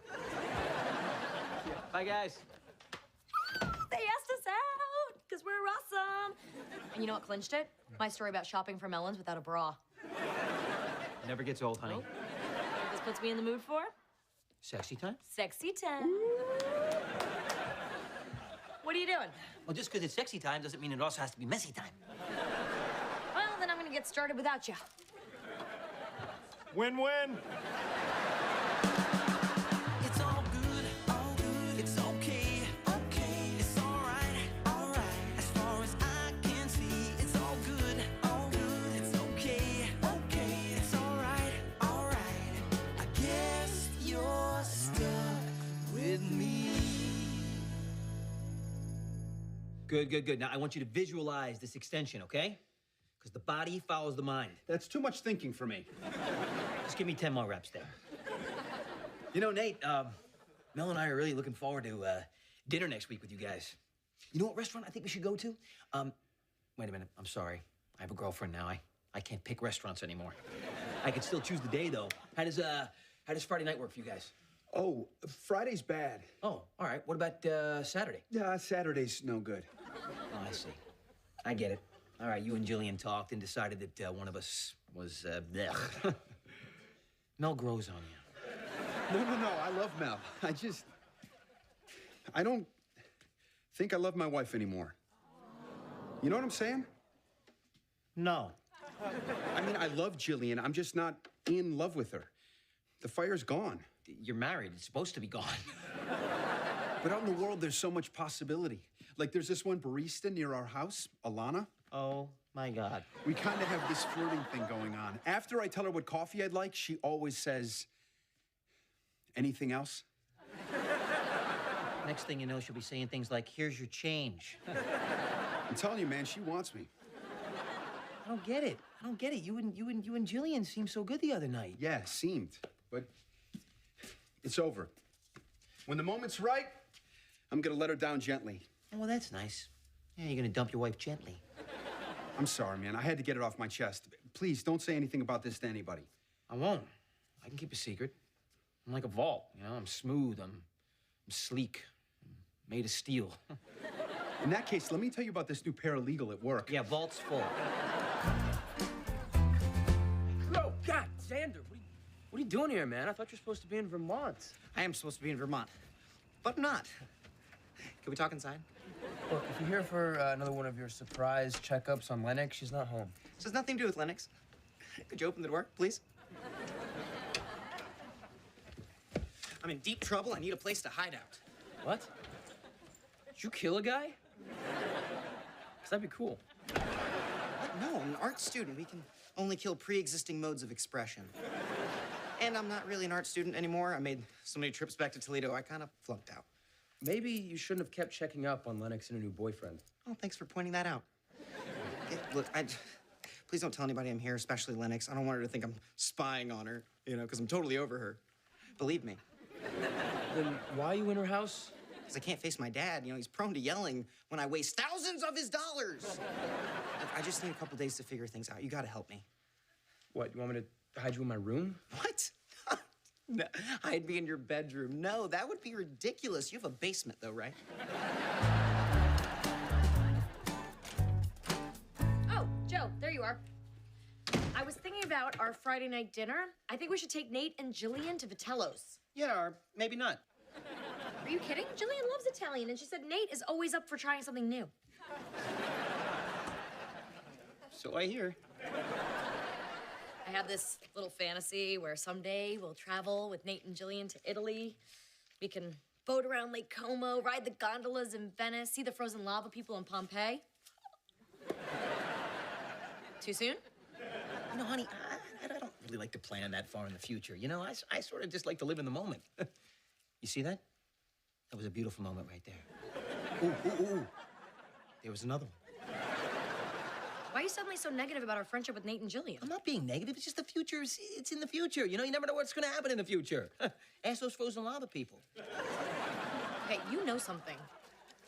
Put down your balls and look me in the eye. Nate said something. Tell me what he told you. Come on, tell me. Hey! The rest of them get it. All right, well, Nate did tell me something, but I can't tell you what Nate told me. Joe, we're a couple. We're supposed to tell each other everything. Honey, he told me in confidence. Come on, you know the saying, bros before... the ladies. Joe. I made Nate a promise. You can always tell your partner something that's been told to you in confidence. It's the couple's code. You just made that up. No, it's a real thing. One heart, one mind. That's why boyfriends and girlfriends can't be made to testify against each other. Yeah, they can. What are you, a lawyer now? Hey! Tell me. All right, fine. Nate's gonna leave Jillian. Shut the front door. He hasn't told her yet. Oh, no. Jillian's gonna be devastated. I know. Hey, you cannot breathe a word of this to Jillian, all right? I told you under the couple's code. You gotta keep it a secret. But... it's a real thing. Damn it, it is. Will you stop squashing my balls?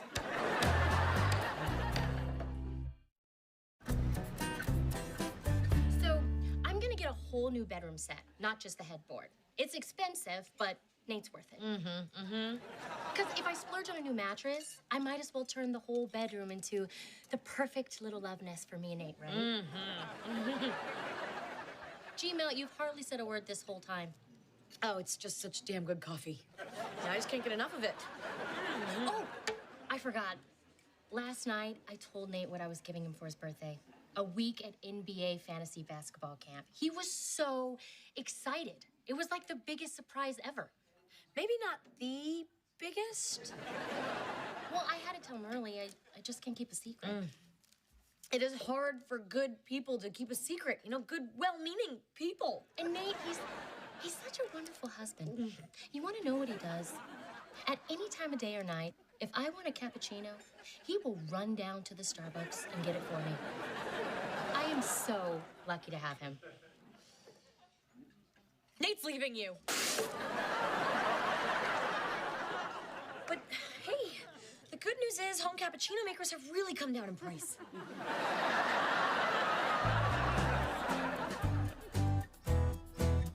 Jillian, sweetie, okay, are you pulling into your driveway?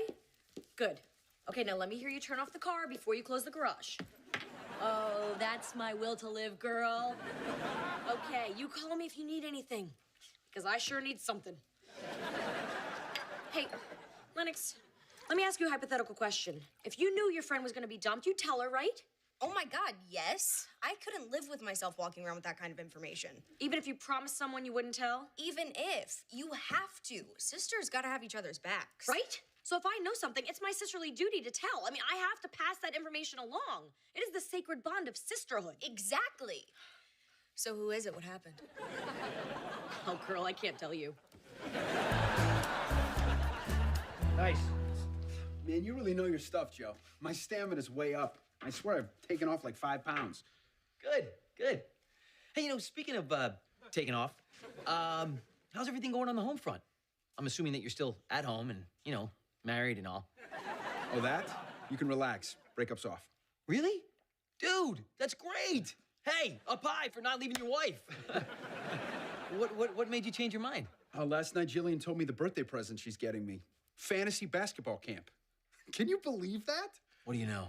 Huh? Another marriage saved by the NBA. Jillian knows me so well. I don't know what I was thinking. She's my soulmate. I guess we were just going through a little funk. So glad she will never find out about the little bomb that almost went off. So glad you're the only person I told. Yeah. And who would I tell? No one, that's the answer. And then Cassandra has to confront her English teacher, the Hydra. It's really hard to see. You're pixelating like crazy. Where are you calling me from? An underground parking garage? No, why would I be calling you from anywhere other than my dorm room here in good old Vermont? It looks different. No, it doesn't. Here, bro. Who's that? Nobody. Oh, him. It's my new roommate, Sanjay. That's funny. Sanjay is actually wearing the same shirt that Ryder is wearing today. I don't think it's funny at all. It's a very popular t-shirt. Sanjay, you can leave now as I'm working with my friend Lennox here, who is very far away in Toledo. Ah, yes, the pretty blonde girl. She's quite the auntie. What I wouldn't do to get with an American girl like her. What part of India is he from? The Irish Quarter. Let's get back to the work. Well, as usual, your drawings look great. I just have to catch up with the stories. I've been so crazy busy. Oh, with what? German Expressionist film class or, extracurriculars? Xander, would you stop giving me such a hard time about Emerson? Okay, you and I have separate lives now. There are hundreds and hundreds of miles between us, and that should make it easier for you to leave my private life alone. Yep, hundreds and hundreds of miles. Here you go. Oh, Ryder, you won't believe this. Xander's roommate has the same t-shirt you have. Well, I don't believe it. Xander, put your roommate on camera. He left, okay? He's captain of the Dork Squad, and he's got a big meet coming up. Oh my gosh. Wait, what? Look at that. We both ordered from Taco Burger. What are the odds? High, obviously. Obviously very high. Can we just cut the chit-chat and get back to work, please? Thank you. Hey, when your roommate gets back, we should all video chat together. No thanks. He doesn't really like being on camera ever since his face got all messed up after he kept messing with his friend. Hey, Mel. Great news, all right? Nate is not leaving Jillian. They're staying together, so the love boat is sailing on. That's amazing news. That's fantastic. Mm-hmm. Oh, crap. What do you mean, oh, crap? Did you tell Jillian that Nate was gonna leave her? Well...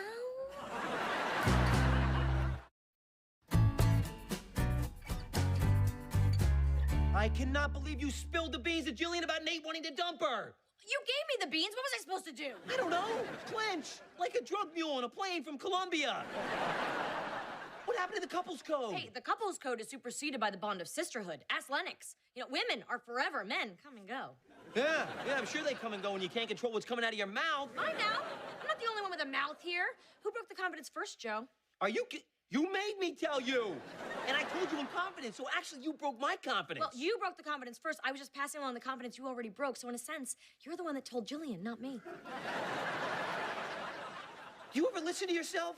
Okay, fine. I was just grasping. This is bad, Joe. You know what's happening right now? Jillian went home, confronted Nate. There's yelling. She tossed all the stuff out on the lawn. Buster is probably peeing everywhere. Oh, poor little guy. In a breakup, it's always the dog who pays the price. It's a text from Jillian. I can't read it. You read it. All right. Okay, I'll read it. No, you. Wait, no. Okay, damn it, I'll do it. For our dinner, how about that sushi place you've been wanting to try? See you guys Friday at 8. What does that mean? Let me see that. Apparently the dinner is still on. How is that possible? I mean, does that mean she talked to him? She didn't talk to him? No. She had to have talked to him. You don't hear something like that and say nothing. Maybe she didn't. Maybe she decided to hold on to it and use it later when she's really ticked off. Who would do that? Nobody.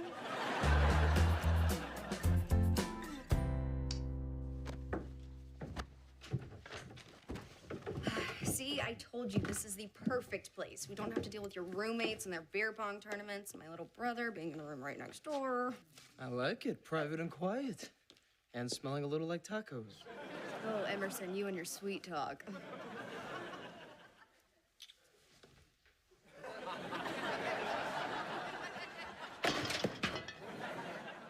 Xander? Lennox Scanlon. What a surprise to see you here. Yeah, I know. Why would I be in my own house?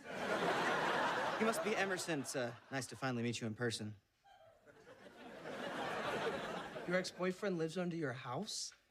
Like a raccoon? Yeah, Xander, what the hell are you doing in my basement? At the moment, my whites.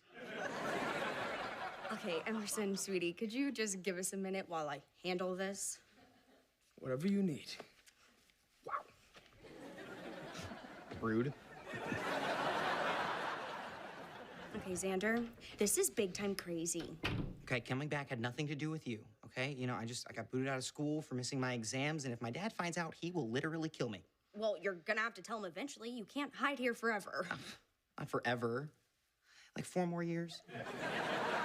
Oh, come on, Xander. Look, your parents need to know, and, you know, maybe you can figure something out, and by next semester, you can start fresh. You really think so? It's worth a shot. Well, thanks, Lana. Oh, I have the same boxers. Wait, are you wearing my boxers? Ryder did the laundry, and he got everything mixed up. I'll just give him back. You know what? Keep them.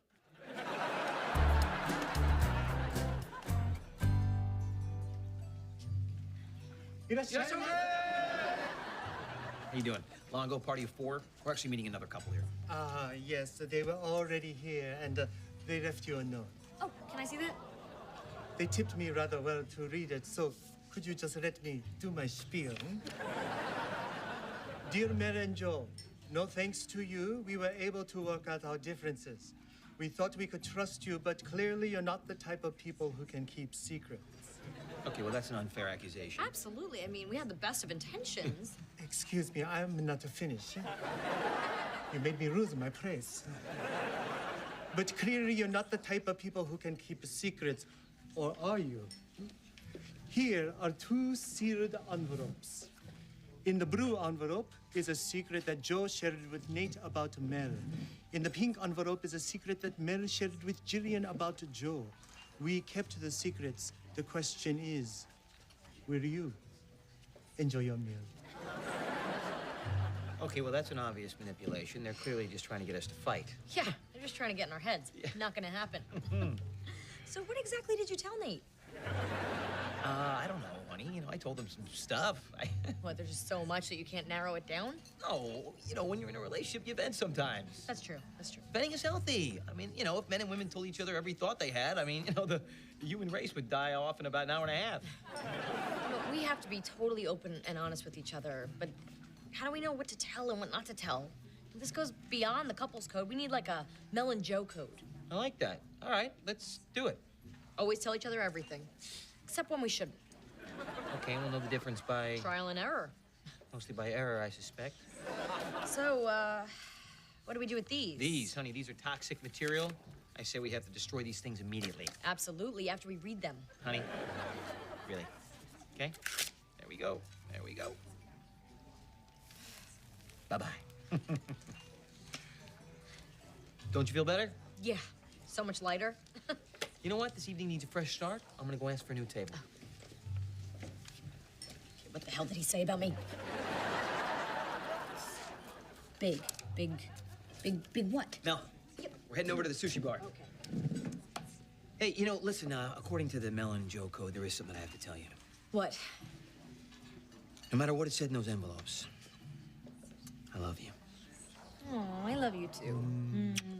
Hey, Joe, tell me, what's big? You look? Yeah, I couldn't help myself. So, what's big? Let it go, Mel. Big hair, big smile, big tipper. I'm not playing that game, honey. I know, it's big brain, isn't it? Yes, yes it is. You guessed it, it's big brain. Lennox. No! Would you stop hiding out in places around my house? Sorry, I just wanted to tell you I came clean to my dad, like you said. And I washed your boxers. Here you go. So, how'd your dad take it? Amazingly. Yeah, he didn't freak out at all when I told him my new plan. When I take some classes at the University of Toledo. My University of Toledo? To be fair, it's Toledo's University of Toledo. So what classes are you taking? Psychology, medieval art history, and German expressionist film. Hold on, you can't take that class. I'm taking that class. It's not my fault. It's not like I did it on purpose. There wasn't a whole lot available. Everything else was at 8 a.m. I'm an artist. Let's get real. All right, fine. But remember, I do have a boyfriend. Yeah, I know. I get it. You know, we're not getting back together. I totally understand. I'm not trying to worm my way back into your life. And I appreciate that.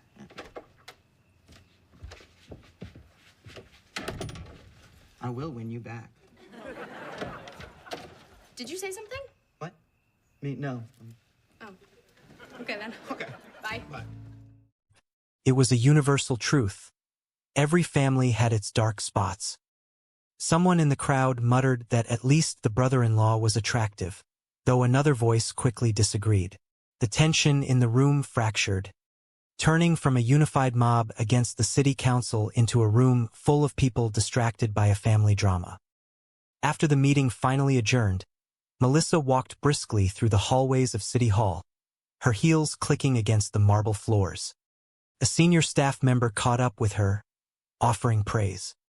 The staff member told Melissa that she had held her own up there on the podium, remarking that she strongly reminded him of her father, the esteemed former senator. Melissa let out a long breath, checking her appearance in the reflection of a glass door. She joked, asking if she smelled like she had been spending time in disreputable establishments, considering the chaotic nature of the meeting. The staff member laughed, assuring her that she smelled purely like authority. Melissa smiled, accepting the compliment. Authority was exactly the fragrance she was going for. She had to admit, in all humility, she felt she had performed exceptionally well. They shared a brief moment of camaraderie, acknowledging that the sudden outburst about her brother-in-law's various felonies had completely shifted the focus of the town hall meeting, effectively putting the entire trash issue to rest for the afternoon. The victory at work, however, evaporated the moment Melissa pulled into her driveway. Her beautiful home, once a sanctuary of peace and order, was now a chaotic battleground. The front porch was covered in large, black garbage bags. The angry citizens from the town hall had apparently decided to bring their protest directly to her doorstep. She walked inside, exhausted, dropping her keys on the console table. Her teenage niece, Lennox, was sitting in the living room. Lennox looked up from her magazine, her expression a perfect mask of teenage apathy. She asked her aunt why angry men were throwing trash at their front door. Melissa sighed, pinching the bridge of her nose. She explained that there was a complex political debate happening within the community, and the majority felt frustrated. She stopped herself. It was getting too heavy, and frankly, the house was starting to smell terrible. She told Lennox that there were about 10 more bags of garbage out on the porch. Trying to change the subject to something more domestic and positive, Melissa asked Lennox if she had seen the new dresser she had carefully picked out and placed in her bedroom. Lennox barely looked up, dismissing the gesture with a casual remark that it was cute, but she was perfectly fine living out of her suitcases. The rejection stung. Melissa confided in a friend later over the phone, expressing her deep frustration.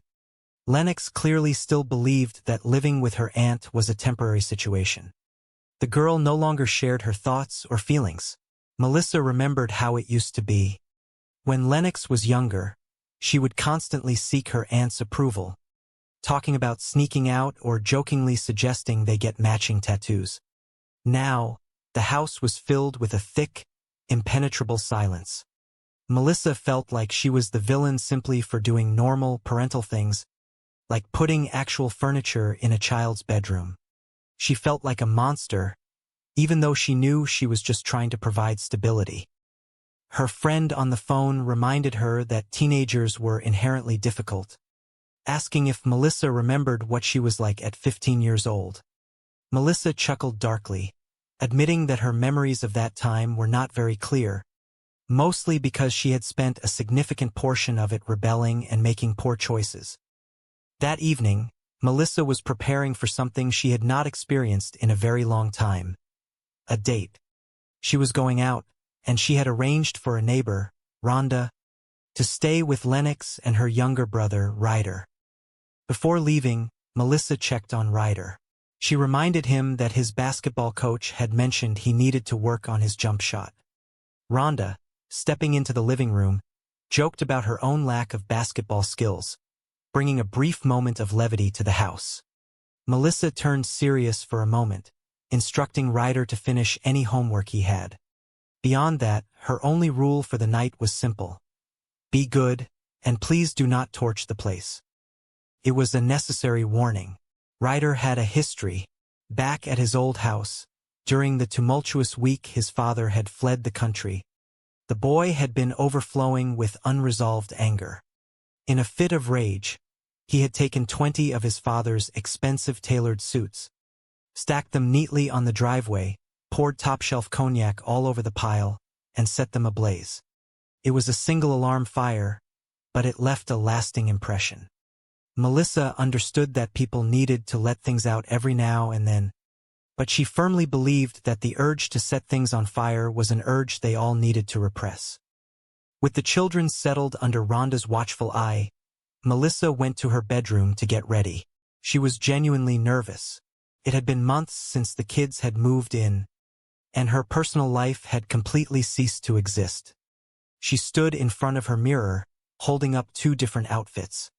One dress screamed smart, independent, and promised a bright political future. The other dress was a little more daring, hinting at the former bad girl she used to be. She decided to go with the latter. She felt a spark of her old self returning. Just as she was finishing her makeup, the house phone rang. She answered it, expecting it to be her date confirming the time. Instead, it was the principal of the local high school. Melissa listened in growing horror. She could not believe what she was hearing. She questioned the principal, asking what Lennox had done, when it happened, and where. Today? Lennox did that today? Melissa paced the floor, telling the principal that she found the story incredibly hard to believe. Lennox had not mentioned a single word about it when she got home. It was completely out of character. Yet, the tone of the principal's voice left no room for doubt. It was serious, extremely serious. Melissa apologized profusely into the receiver, promising she would talk to her niece, but she still felt a lingering sense of denial. The reality of the situation crashed down upon her. That very day at school, Lennox had printed and handed out flyers containing an original, highly offensive poem. The poem creatively rhymed the principal's name in a way that was undeniably inappropriate. It had not gone over well with the administration. Furthermore, a local news station, Channel 5, was already sniffing around the story. It was a disaster. Melissa had just been on live television denying any chaos in her family, and now, 2 months into living with her, her niece was officially suspended from school. Melissa felt like she was failing spectacularly. She sarcastically awarded herself the title of Legal Guardian of the Year. Her friend, still on the line, reiterated a piece of advice she had been giving for weeks. Melissa needed to hire somebody. An organizer, a professional nanny, someone to bring structure and discipline to the household. Melissa simply could not do everything on her own. She was running a city and trying to raise 2 traumatized teenagers. It was impossible. Melissa, stubborn and determined, refused to accept defeat. She insisted that while she might not be able to do everything, she could certainly handle this specific situation. It was just a matter of going up to the school and setting the girl straight. She felt a sudden wave of resentment toward her sister. Why wasn't Lennox's own mother here to discipline her? The answer, of course, was always the same. Because she was locked up in a federal prison. Determined to break through Lennox's walls, Melissa walked upstairs and knocked on her bedroom door. She entered, trying to adopt a casual, friendly approach. She mentioned an old photograph she had found, a picture of the two of them at a rock concert years ago. She hoped to remind Lennox of the strong bond they used to share. Lennox, sitting cross-legged on her bed, was completely unimpressed. She pointed out that the photograph was not a sudden discovery. It had been hanging very obviously in the hallway outside the door for months. Melissa corrected her gently, saying it was hanging affectionately, not obviously. She tried to steer the conversation toward the good times they used to have, the times when they shared their feelings and told each other important things. Things like getting suspended from school. Lennox crossed her arms, defensive and angry. She stated flatly that the principal was a fascist. Melissa sighed, wishing Lennox had simply used that word instead of the creative rhyming she had chosen for her poem. Lennox argued that she had never gotten into trouble at her old school. Melissa had kid. Wow, is this where you come for your adolescent brooding? You come up here to turn me in? It's not really my style. What is your style? Outlaw. Cast out by the power brokers. Forced to live a life in the city. Oh, kind of like Batman if he'd been demoted to a nanny. Nice. Aren't you supposed to be at a meeting at your principal's office right now? Why should I? Crap goes on there all the time. Ms. Lent fires the music teacher, completely gets rid of the band, and everybody's afraid to talk about it. I'm tired of life being unfair. How about for once it just be fair? I'd be upset too, if my mom and dad bailed on me. You're talking about Ms. Lent. You say so. You don't know anything about me. You're right, I don't. But what I really don't know about you is why you're taking this all out on your aunt. Because she's the only person who hasn't bailed on you. Look, I know she can get a little skitsy at times. All times. But since we're talking about fair, do you really think it's fair that she has to go down to your school all alone and eat your big bowl of stink for something that she didn't do? Big bowl of stink? What is that? You'll know when you've eaten one. Any sign of our Lennox? Oh, Ms. Lent, look, I know what Lennox did was bad. Okay, really, really bad. But if any kid has the right to be upset about what life's handed her. Look, I'm not trying to excuse Lennox, I'm just saying, if I was Lennox, I probably would have done worse by now. In fact, I did. This is pointless without Lennox. Why don't we just reschedule? You think you can manage to find her by, say, tomorrow afternoon? Oh, tomorrow's city council sessions all day. But we take lunch 12 to 1. I don't know when you break. Ms. Burke, parenting doesn't fit into nice little schedule boxes. You know, it might be helpful to look not just at what Lennox is doing, but at the job you're doing. She's doing okay. Hey, I'm sorry I'm late. And I'm sorry about the other day with the poem. And I'm sorry about the stuff that I said. I was mad. And apparently not really at you. But there's no need to blame my aunt. She's been getting enough of that for me. You know, at least she's trying. Okay, whatever. Let's just get to the stink-eating part. The what-eating part. All right, let's see what you got.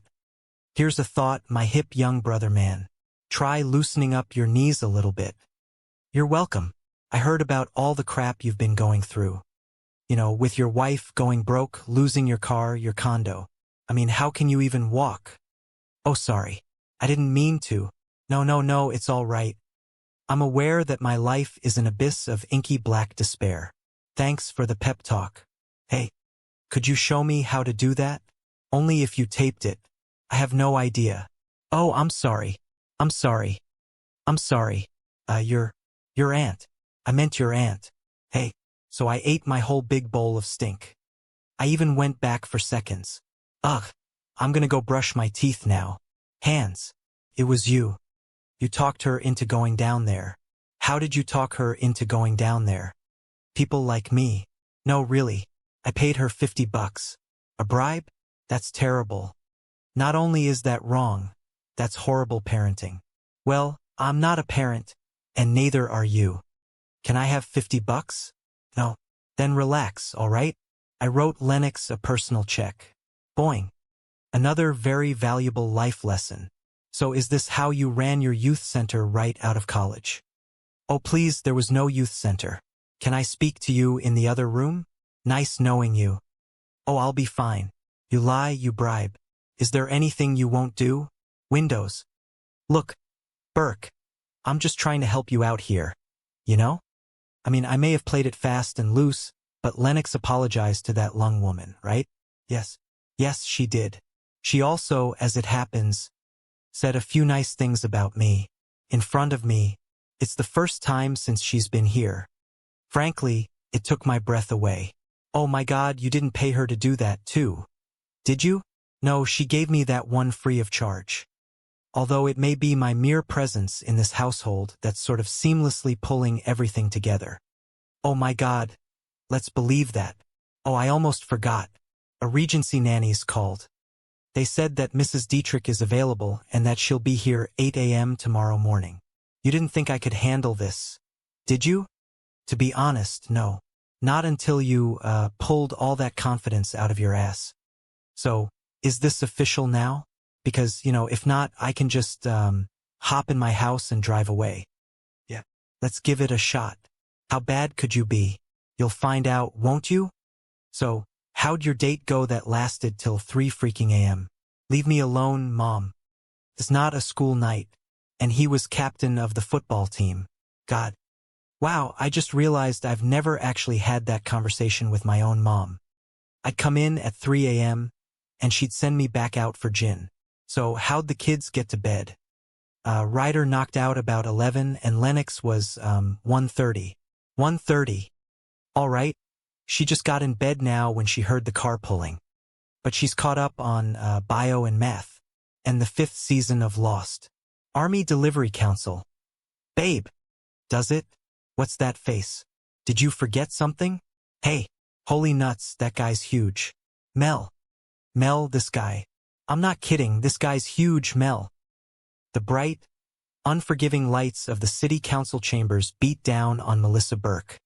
She stood at the heavy wooden podium, her posture perfectly aligned, projecting an aura of absolute control and unwavering authority that she certainly did not feel deep down in her heart. She was a woman trying to hold her entire world together with sheer willpower and a perfectly tailored blazer. A colleague beside her leaned over, offering a whisper of encouragement. The colleague noted how she managed to be a dedicated public servant by day and a stunning presence by night. Melissa offered a tight, professional smile, replying in a hushed tone that she had to keep the pressure on during the day, or else nobody would ever get anything done in this town. It was the truth. Politics was a game of constant motion, and she could not afford to stand still. The council session was well underway, and the current topic was a point of immense contention. Melissa leaned into the microphone, her voice clear and steady, echoing across the packed room. She announced that from this moment forward, the city was capping elementary school class sizes at 22 students per classroom. It was a victory for education, a cause she championed fiercely, but every political victory came with a cost. Almost immediately, a man in the front row stood up, his face flushed with frustration. He shouted that her new policy was absolute garbage, pointing out that actual garbage was currently piling up in front of his restaurant because she had decided to cut the city trash pickups to once a week. Melissa kept her composure. She looked directly at the frustrated citizen, her expression sympathetic but firm. She explained, with the practiced patience of a seasoned politician, that a reduction in trash service was the necessary sacrifice that paid for the smaller class sizes for their children. It was a matter of prioritizing the next generation.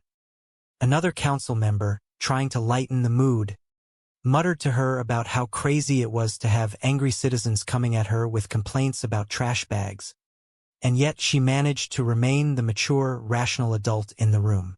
Melissa felt a brief flash of pride. Yes, she thought to herself, she certainly did handle that well. She felt a momentary triumph over the angry restaurant owner. But the triumph was incredibly short-lived.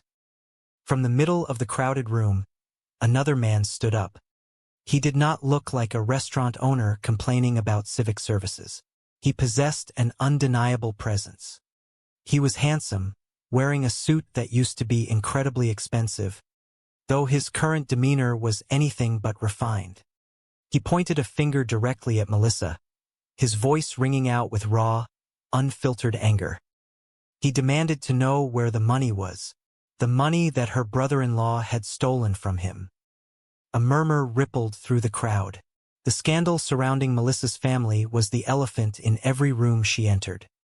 Her sister was currently serving time in a federal prison, and her brother-in-law, the architect of a massive financial fraud, had vanished without a trace, leaving a trail of ruined lives and empty bank accounts in his wake. Melissa felt the heat rise to her cheeks, but she refused to back down. She quickly defended herself, pointing out that while it was her sister who was involved, she herself had absolutely nothing to do with the stolen funds. She was not her brother-in-law. Desperate to shift the narrative, she addressed the entire room, asking aloud if anybody else present had a relative they were not exactly proud of. A few uncomfortable chuckles broke out. Thanks for babysitting. I haven't had a date since the kids moved in. It's been so long. I'm actually nervous. All right, what do you think? These say smart, independent, bright political future. These say former bad girl. She's back. What, are you going hiking? That's yours. Melbourne? Rhonda Chong? Yes. Hello? Channel school principal. She did what? What did she do? When? Where? Really? Today? Lennox did that. Liz, I find that hard to believe. No, she didn't tell me. It's not at all typical. Of course I believe you. I know when something's serious. It is really serious. I'm really sorry that this happened. I'll talk to Mel, but I'm telling you, this couldn't have happened. Guess what? Today at school, Lennox handed out flyers containing an original poem rhyming her principal's name in a creative way that didn't go over well with Ms. Lunt. Not to send up a flare, but there's a possibility Channel 5 has a story. Are you sure? Pretty sure. I was just on the air live denying it. 2 months living with me and she gets suspended. Legal guardian of the year. Thank you. I keep telling you, hire somebody, an organizer, a professional. Those kids need structure and discipline and possibly electroshock therapy. And you, my dear, cannot do everything. Well, maybe not everything, but I can certainly do this. It's just a matter of going up there and setting that girl straight. I haven't moved yet, have I? Why isn't my sister here to discipline her own daughter? Because she's locked up in federal prison. Remember you and me at the Fall Out Boy concert? I just found this old picture. Oh, you mean the one that was hanging very obviously in the hallway outside the door? Not obviously. Affectionately. That was some night. Huh? Fall Out Boy. Woohoo. Where are we going with this? I was just remembering the good times, you know? When we shared, told each other things. Important things. That happened. Today. Oh, come on. You didn't think I got suspended with something you might share? Okay, I will share this. Miss Lent is a fascist. Why couldn't you have called her that? Instead of, you know? Well, I never got in trouble at my old school. That's because your parents bought the indoor pool. It didn't even have a spa. Like, what's up with that? Whatever. Look, Miss Lent is expecting an apology. You and I have an appointment down in her office at 3 o'clock tomorrow. Great. You let me know how that goes. Lennox, until you talk to her, you can't go back to school. Oh, well, guess I'm not going back to school. Of course you are. This is your education. Nothing is more important. Oh, that's my date. Oh, I have more to say. You just stay right there. Stay. Oh, gross. I was expecting my date. I'll be quick. I was a jackass down at City Hall. I never should have crashed your meeting asking where your brother-in-law was. That was wrong. And I just wanted to come here and say that I'm sorry. Bolivia. Louis is in Bolivia. Isn't he? You just flinched. I flinched because you shouted Bolivia. Okay, people in Bolivia flinched. Look, I don't know where the hell he is. Now get lost and leave me alone. Hi, Griffin. Hey, don't you look nice and smell handsome? Who's this guy? Oh no, guy. Look, Griffin, I know you've waited a long time for this date, and so have I. Look. Great. Look, I have a niece in crisis, and I really want to go on this date, but, I have to spend some time with her, and I so want to be spending time with you, but, man, you smell great. Look, I'm really excited to buy this date. I just can't go on it, so let me do this. There. That should hold you for a few weeks, maybe more. We just don't know. Wow. That's a whole bucket of gravy. Hi, Rhonda. I know I'm late. Really? That late? Yes, I filled out the paperwork for the nanny agency. It's right here. No kidding. I'm late? You should have said that before. Oh dear God. Relax. It's a happy visit today. May I? No. So I found the city budget online last night, and I went through it. Here's a thought. The cash in the general fund that's just sitting there? Hire me and I'll double your rate of return. That way you'll have enough money for smaller class sizes and extra garbage pickups. And pie for everyone. That sounds like a great plan, and I'd sign up immediately if you weren't a complete lunatic. Joseph Longo is not a lunatic. Joe Longo? You're Joe Longo? You ran Lewis's commodities division. You made him millions. Legitimate millions, yeah. Your bastard brother-in-law pissed away. Sorry. Happy visit. Yeah, you went all Bolivia there for a minute. Yeah. So what do you think? Maybe you could get me a job downtown? There's a hiring freeze. I'm really sorry you lost your job. Yeah, that's old news. Yesterday I lost my condo. Yeah, well, I really need to. And now they're about to repossess my car. Oh, but here is the morning's big headline. The adorable Mrs. Longo has decamped to her mother's house. Oh God, I'm really gonna miss that car. How can I put this nicely? I've got my own problems. So you're not gonna help me? Do you live in my district? Now that I'm living in my car, yeah. Look, I've got meetings, a trash revolt, a kid on the brink, and I'm in desperate need of professional help. For the household, not me. You're not gonna find anybody this way. This salary sucks. It's living. It includes meals, which she'll be cooking because otherwise people will starve. She? It has to be a woman? Only, vagina Americans need apply? Personal question, did your hair get sick of you and leave? This is a choice. All right. Look. We both know that's a lowball offer, all right? So come on. What's your top number there? That is my top number. All right, you gotta deal with it. I can't start till Monday.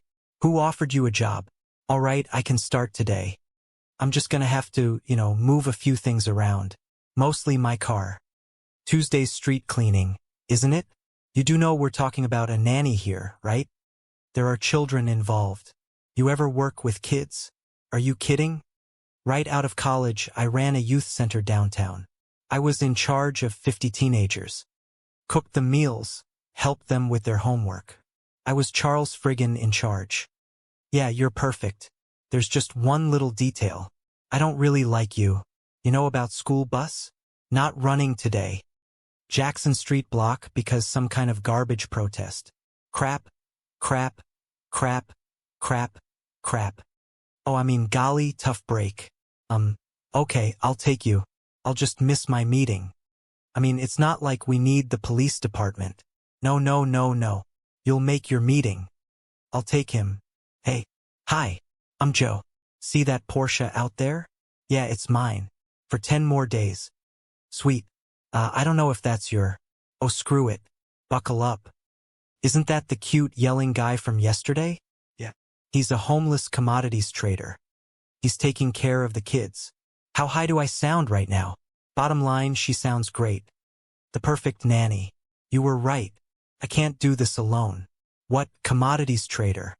No, he's just temporary. And he's not cute. No, he's not. He has no hair. Okay, before we pull the nanny trigger, when do I interview this lady? Hello. Hold on a sec. Hey, let me ask you something.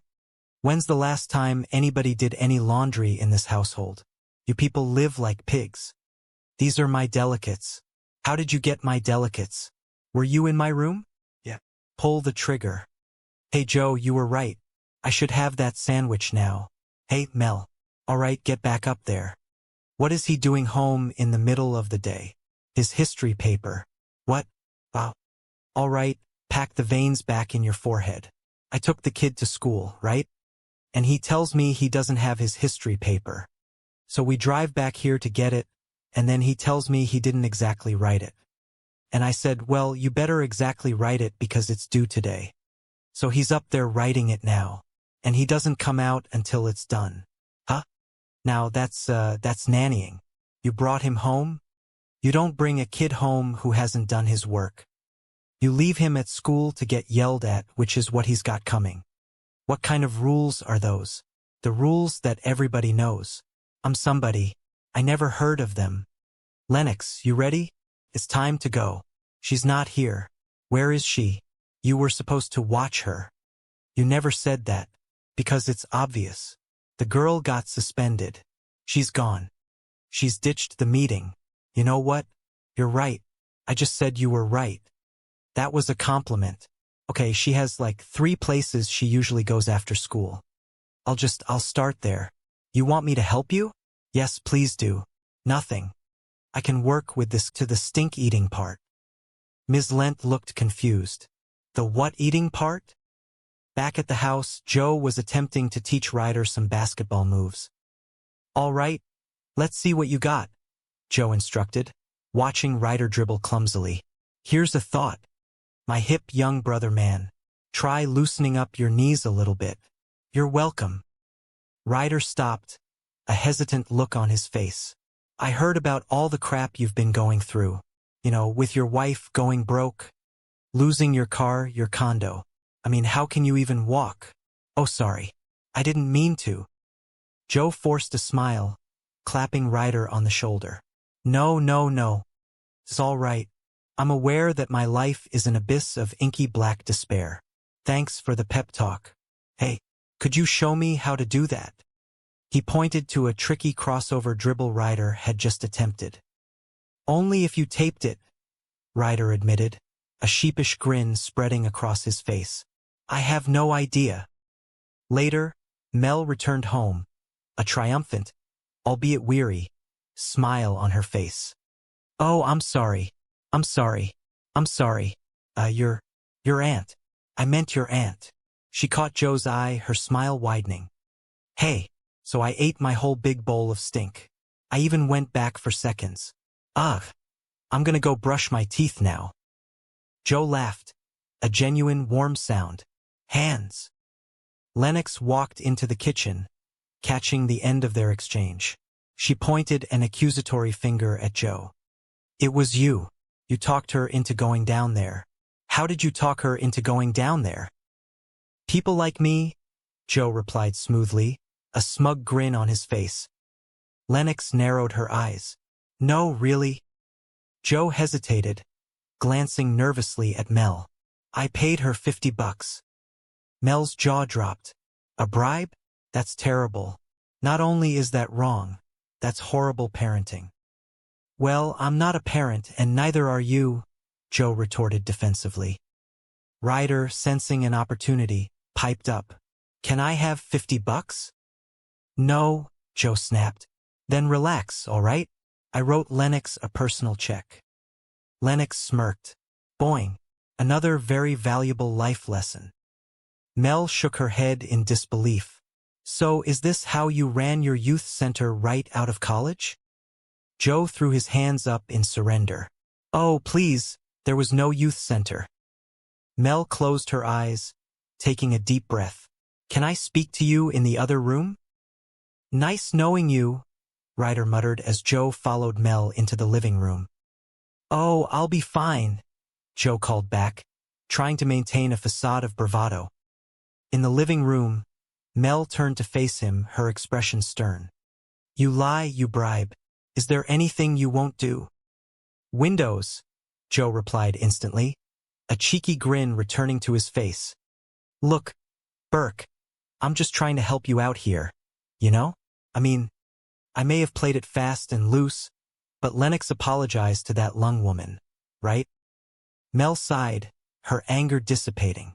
Yes, she did. She also, as it happens, said a few nice things about me. In front of me. It's the first time since she's been here. Frankly, it took my breath away. Oh my God. You didn't pay her to do that, too, did you? Joe asked, a look of mock horror on his face. No, she gave me that one free of charge, Mel said softly, a genuine smile replacing her earlier frown. Although it may be my mere presence in this household that's sort of seamlessly pulling everything together. Joe chuckled. Oh my God. Let's believe that. Mel remembered something important. Oh, I almost forgot. A Regency nanny's called. They said that Mrs. Dietrich is available and that she'll be here 8 a.m. tomorrow morning. Joe's face fell, a flicker of genuine disappointment passing over his features. You didn't think I could handle this, did you? Mel looked at him, her gaze softening. To be honest, no. Not until you, pulled all that confidence out of your ass. So, is this official now? Because, if not, I can just, hop in my house and drive away. Mel smiled, a genuine smile that reached her eyes. Yeah, let's give it a shot. How bad could you be? You'll find out, won't you? Joe replied, a teasing lilt returning to his voice. The next morning, Mel stumbled into the kitchen, looking exhausted. Joe was already there, pouring coffee. So, how'd your date go that lasted till 3 freaking a.m.? He asked, a smirk playing on his lips. Mel poured herself a large mug of coffee. Leave me alone, Mom. It's not a school night. And he was captain of the football team. God, wow. I just realized I've never actually had that conversation with my own mom. I'd come in at 3 a.m., and she'd send me back out for gin. She took a sip of her coffee, savoring the warmth. So, how'd the kids get to bed? Ryder knocked out about 11, and Lennox was, 1:30. Mel choked on her coffee. 1:30. All right. She just got in bed now when she heard the car pulling, but she's caught up on bio and math, and the 5th season of Lost. Joe paused, a sudden look of realization crossing his face. Army Delivery Council. Babe, does it? Mel stared at him, confused. What's that face? Did you forget something? Suddenly, a loud crash echoed from the street outside. A massive garbage truck rumbled past the window, obscuring the morning sun. Joe's eyes went wide. Hey! Joe yelled, pointing wildly out the window. Holy nuts, that guy's huge. Mel ran to the window, her jaw dropping. Mel, this guy. I'm not kidding. This guy's huge, Mel. Melissa and Joey is recorded in front of a live studio audience. Look at you, public servant by day, hottie by night. Well, I have to turn on the heat during the day or nobody get anything done. Ooh, council stories up. From now on, we're capping elementary school class size at 22 students. This is garbage, which is piling up in front of my restaurant because you cut pickups to once a week. Well, a reduction in trash service is what pays for the smaller class sizes. Crazy guys with trash bags coming at you and you stay the mature, rational adult. Yes, I did. Suck it, garbage guy. Oh, and then this dude. Hey, don't be that guy. Don't be that guy that brings your garbage into a public arena and acts like a crazy person. Act like a gentleman. Thank you. Now, where the hell's the money your brother-in-law stole from me? What, my sister? Okay, but that's not me. Let me ask the room. Does anybody here have a relative they're not exactly proud of? It's not just me. At least he was cute. Yeah, I don't see it. You held your own up there. You remind me of your father, the esteemed senator. Oh, my God. Did I smell like strippers? No, you smelled like authority. Oh, well, that is my fragrance. Yeah, I have to say, in all humility, I was, yes, smoking. High down low. Okay. Plus, your brother-in-law's various felonies totally shifted the focus of the meeting. I think you put the whole trash issue to bed. Aunt Mel, why are angry white guys throwing trash at our front door? There is a political debate in the community in which the majority feels as though this is getting heavy and really smelly. I'm just gonna leave this here for you, Aunt Mel. There's like 10 more on the porch. Hey, Lennox, did you see the dresser I put in your room? Yeah, it's really cute, but I'm okay. I've got suitcases. She thinks living here is temporary. Well, she no longer tells me what she thinks. I used to be, I'll sneak out of the house, Aunt Mel. Let's get matching tattoos, Aunt Mel. Now, because I said so, Aunt Mel. I do horrible things like put furniture in her room. Clearly, I'm a monster. Of course she's difficult. Don't you remember what you were like at 15? Not very clearly. Did a lot of drinking then. I'm going out tonight, so Rhonda's staying with you guys if you need anything. Coach says you need a better jump shot. You got one of those? Yes, we Asian women are all about the hoops. So if you've got any homework, do it. And beyond that, just, be good and don't. Torch the place? Yes. It was one little single alarm fire. At his old house, the week his dad ran off. He was angry. He just stacked 20 of his dad's suits on the driveway, added some top-shelf cognac and lit them up. In a way. But we all need to let things out every now and then. No, we don't. The urge to set things on fire we repress. Only, vagina Americans need apply. Mel glared at him, a flush of annoyance creeping up her neck. Personal question, did your hair get sick of you and leave? Joe chuckled, unfazed. This is a choice. All right. Look. We both know that's a lowball offer, all right? So come on. What's your top number there? Mel hesitated, taken aback by his sudden negotiation. That is my top number. All right, you gotta deal with it. I can't start till Monday. Who offered you a job? Mel retorted, her bewilderment turning into exasperation. All right, I can start today. I'm just gonna have to, move a few things around. Mostly my car. Tuesday's street cleaning. Isn't it?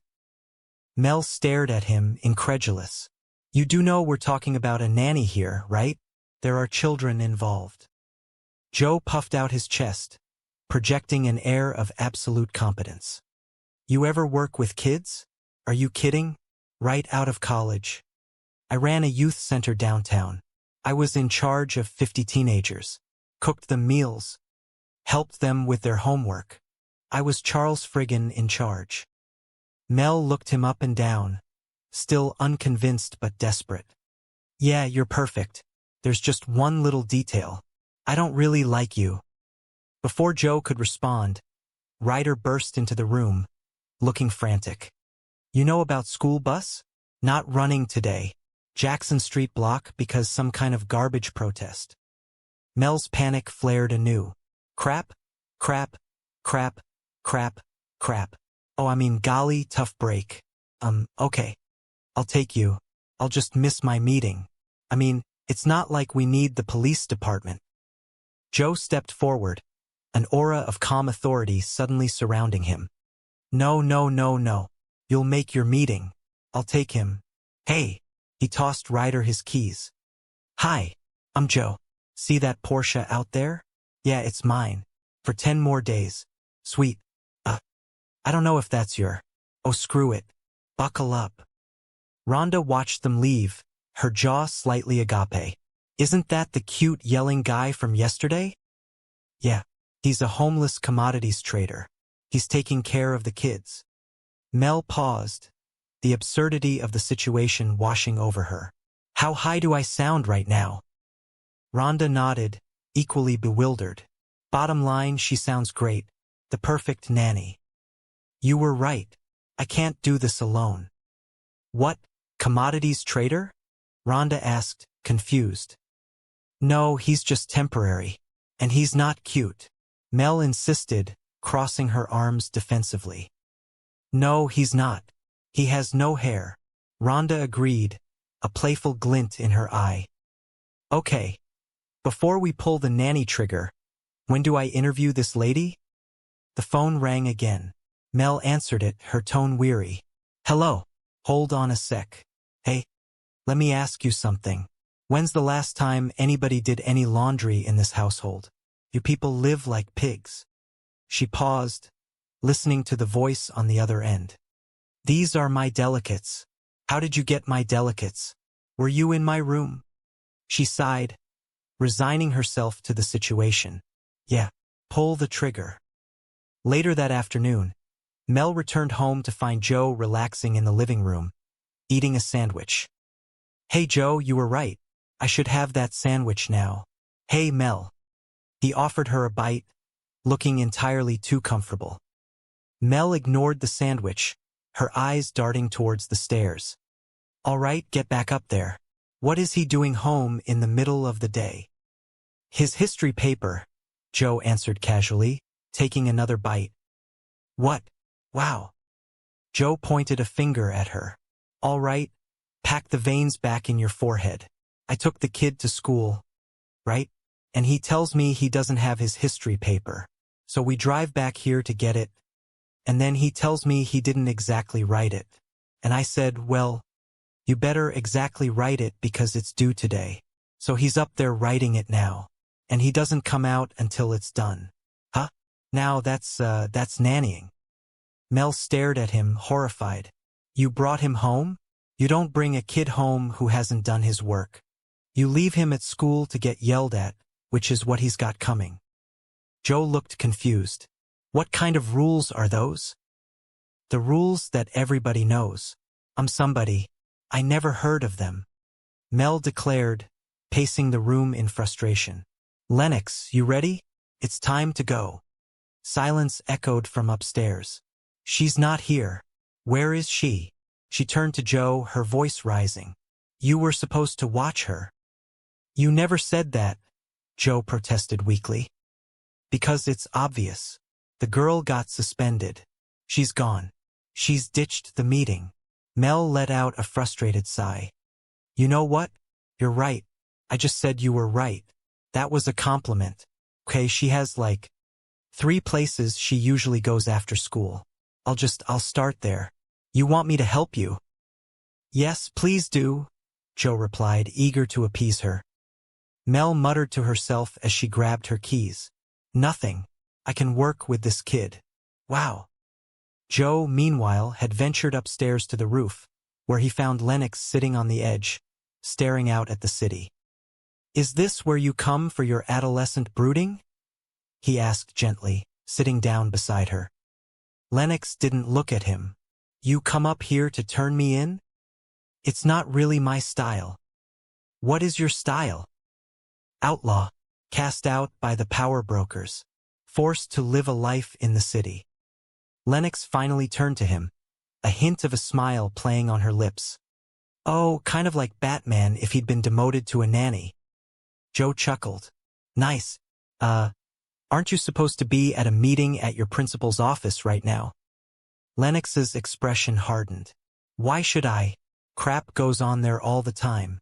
Ms. Lent fires the music teacher, completely gets rid of the band, and everybody's afraid to talk about it.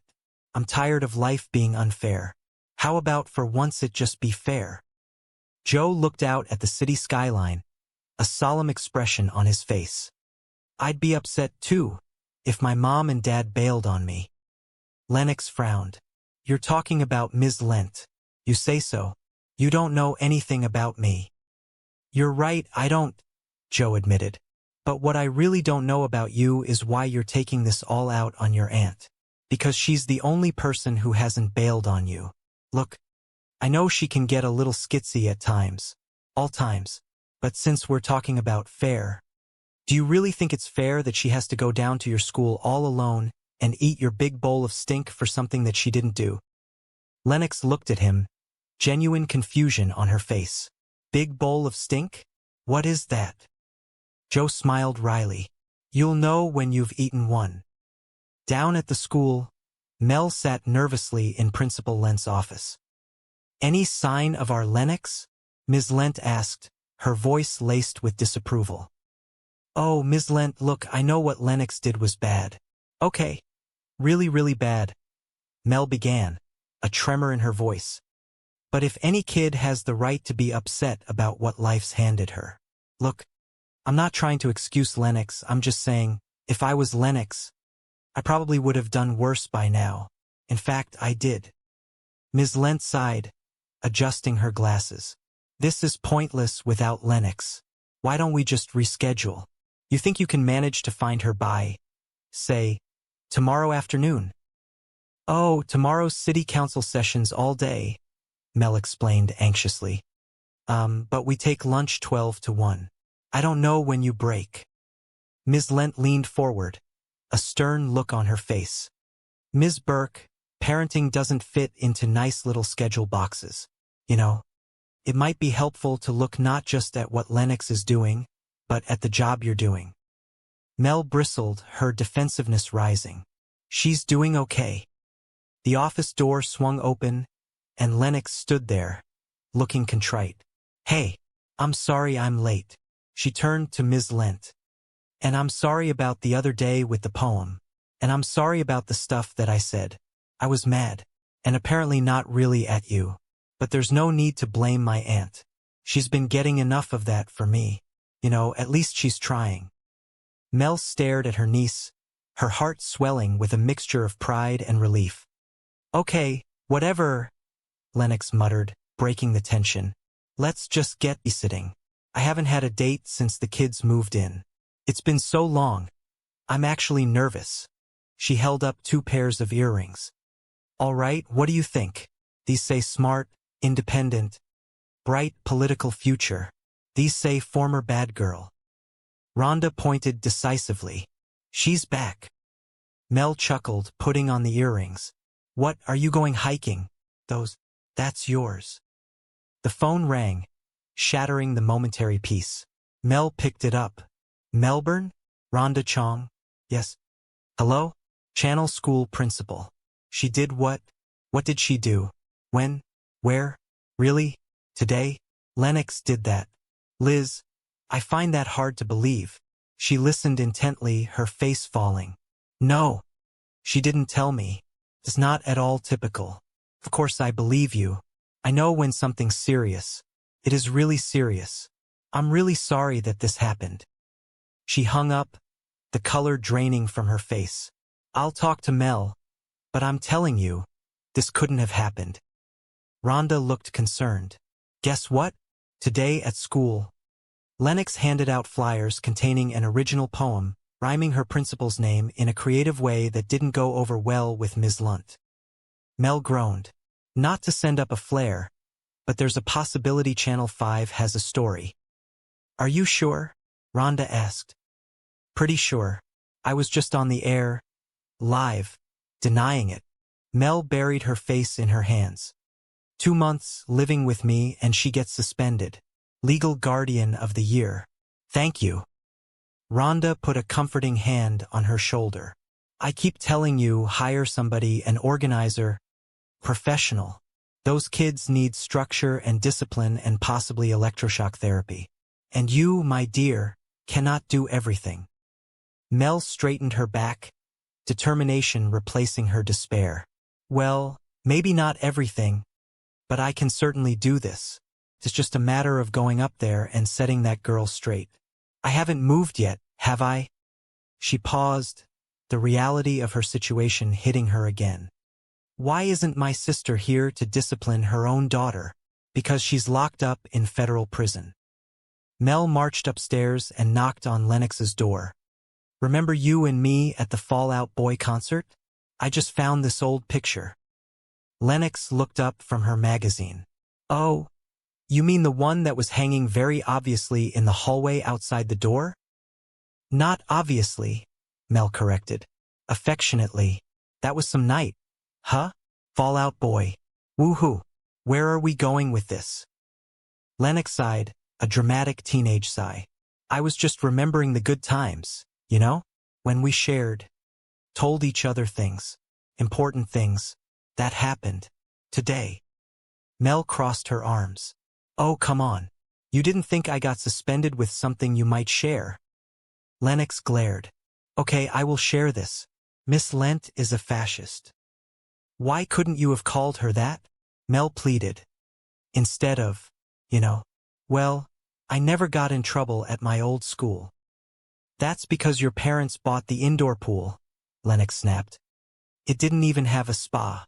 Like, what's up with that? Whatever. Mel took a deep breath, trying to channel the authority she exuded at work. Look, Miss Lent is expecting an apology. You and I have an appointment down in her office at 3 o'clock tomorrow. Great, Lennox said sarcastically. You let me know how that goes. Lennox, until you talk to her, you can't go back to school. Oh, well, guess I'm not going back to school. Of course you are. This is your education. Nothing is more important. The doorbell rang, a harsh interruption to their standoff. Mel jumped. Oh, that's my date. Oh, I have more to say. You just stay right there. Stay. She hurried downstairs, throwing open the door. Oh, gross. I was expecting my date. Standing on the porch was the disheveled man from the town hall meeting. He looked slightly less frantic, but still desperate. I'll be quick, he said, shifting uncomfortably. I was a jackass down at City Hall. I never should have crashed your meeting asking where your brother-in-law was. That was wrong. And I just wanted to come here and say that I'm sorry. Bolivia. Mel shouted, testing a theory. The man jumped. Louis is in Bolivia, isn't he? He accused. You just flinched. I flinched because you shouted Bolivia, Mel retorted, annoyed. Okay, people in Bolivia flinched. Look, I don't know where the hell he is. Now get lost and leave me alone. Before she could slam the door, a handsome man stepped onto the porch. Hi, Griffin. Mel's demeanor instantly shifted. Hey, don't you look nice and smell handsome? Who's this guy? The disheveled man stepped back. Oh, no guy. I'm A. Mel turned back to Griffin, her heart sinking.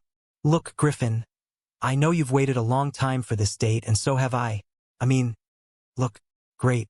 Look, I have a niece in crisis, and I really want to go on this date, but, I have to spend some time with her, and I so want to be spending time with you, but, man, you smell great. Griffin looked confused but understanding. Look, I'm really excited to buy this date. I just can't go on it, so let me do this. There. He handed her a large, slightly greasy bucket. That should hold you for a few weeks, maybe more. We just don't know. Mel stared at the bucket, bewildered. Wow, that's a whole bucket of gravy. The next morning, the chaos resumed. Rhonda arrived, looking frazzled. Hi, Rhonda. I know I'm late. Really? That late? Mel asked, her voice tight. Yes, I filled out the paperwork for the nanny agency. It's right here. Rhonda waved a folder. No kidding. I'm late. Mel panicked. You should have said that before. Oh, dear God. Relax, Rhonda soothed. It's a happy visit today. Suddenly, the front door burst open, and Joe, the disheveled man from the night before, strode in, looking surprisingly confident. May I? No. So I found the city budget online last night, and I went through it. Mel stared at him, flabbergasted. Here's a thought. The cash in the general fund that's just sitting there? Hire me and I'll double your rate of return. That way, you'll have enough money for smaller class sizes and extra garbage pickups. And pie for everyone. Mel crossed her arms, her skepticism evident. That sounds like a great plan, and I'd sign up immediately if you weren't a complete lunatic. Joe straightened up, his pride wounded. Joseph Longo is not a lunatic. Mel's eyes widened in realization. Joe Longo? You're Joe Longo? You ran Lewis's commodities division. You made him millions. Legitimate millions, yeah, Joe confirmed bitterly. Your bastard brother-in-law pissed away. Sorry. Happy visit. Yeah, you went all Bolivia there for a minute, Mel noted, her wariness returning. Yeah, so what do you think? Maybe you could get me a job downtown? There's a hiring freeze, Mel explained apologetically. I'm really sorry you lost your job. Yeah, that's old news. Yesterday, I lost my condo. Joe ran a hand through his hair, exasperation leaking into his voice. Yeah, well, I really need to. And now they're about to repossess my car. He picked up a newspaper from the counter. Oh, but here is the morning's big headline. The adorable Mrs. Longo has decamped to her mother's house. He tossed the paper down in disgust. Oh God, I'm really gonna miss that car. Mel sighed, feeling a surprising twinge of sympathy. How can I put this nicely? I've got my own problems. So you're not gonna help me? Joe demanded, a familiar edge of desperation creeping back into his voice. Do you live in my district? Now that I'm living in my car. Yeah, Joe replied, a sad attempt at a joke. Mel rubbed her temples, the stress of the impending school meeting and the general chaos of her life weighing heavily on her. Look, I've got meetings, a trash revolt, a kid on the brink, and I'm in desperate need of professional help. For the household, not me. Joe's eyes lit up, a sudden spark of hope in his demeanor. You're not gonna find anybody this way. This salary sucks. It's living, Mel defended. It includes meals, which she'll be cooking because otherwise people will starve. Joe raised an eyebrow, a smirk playing on his lips. She? It has to be a woman. Joe lost. Suddenly, a loud, thunderous pounding echoed from the front door. Both Melissa and Joe jumped, the peaceful atmosphere shattering instantly. Army Delivery Council, babe? A deep, booming voice shouted from the porch, followed by more aggressive pounding. Does it? Joe muttered, his eyes widening in alarm. He looked at Melissa, who was staring at the front door in absolute terror. What is that terrified face for? Did you forget to pay a dangerous loan shark or something? Hey! The voice roared again, the door rattling on its sturdy hinges. Holy nuts, Joe whispered, peeking through the small side window next to the heavy front door. That guy is absolutely huge. Melissa rushed over, peering over his shoulder, her heart hammering against her ribs. Mel, Joe hissed, backing away from the door and grabbing a heavy decorative vase from the hallway table. Mel, this giant guy. I am not kidding around here. This guy is incredibly huge, Mel. Melissa swallowed hard, wishing she had not taken her comfortable, sensible heels off. The first day with her new nanny had ended in a beautiful victory, but it seemed the second day was about to start with a massive, terrifying challenge standing right on her front porch. OF. This novelization greatly expands on the provided dialogue, transforming it into a full narrative experience while strictly following all of your constraints regarding tone, numbering, formatting, and the original language. I have rewritten and greatly expanded the script into a complete, seamless narrative in the original English language, formatted as a single file. The story dives deeper into the characters' thoughts, environments, and emotions, turning the dialogue-heavy script into a full, light-hearted, and inspiring chapter. Length and structure. The story is continuous and substantially expanded to provide maximum descriptive detail within a single response. Rules adhered. All numbers have been completely spelled out, e.g. 22, 15, 3 in the morning, and no abbreviations, emojis, or symbols were used. The tone remains positive, educational, and free of any inappropriate or heavy content. I hope you enjoy reading this expanded, novelized version of the story. Let me know if you would like to explore any other creative projects.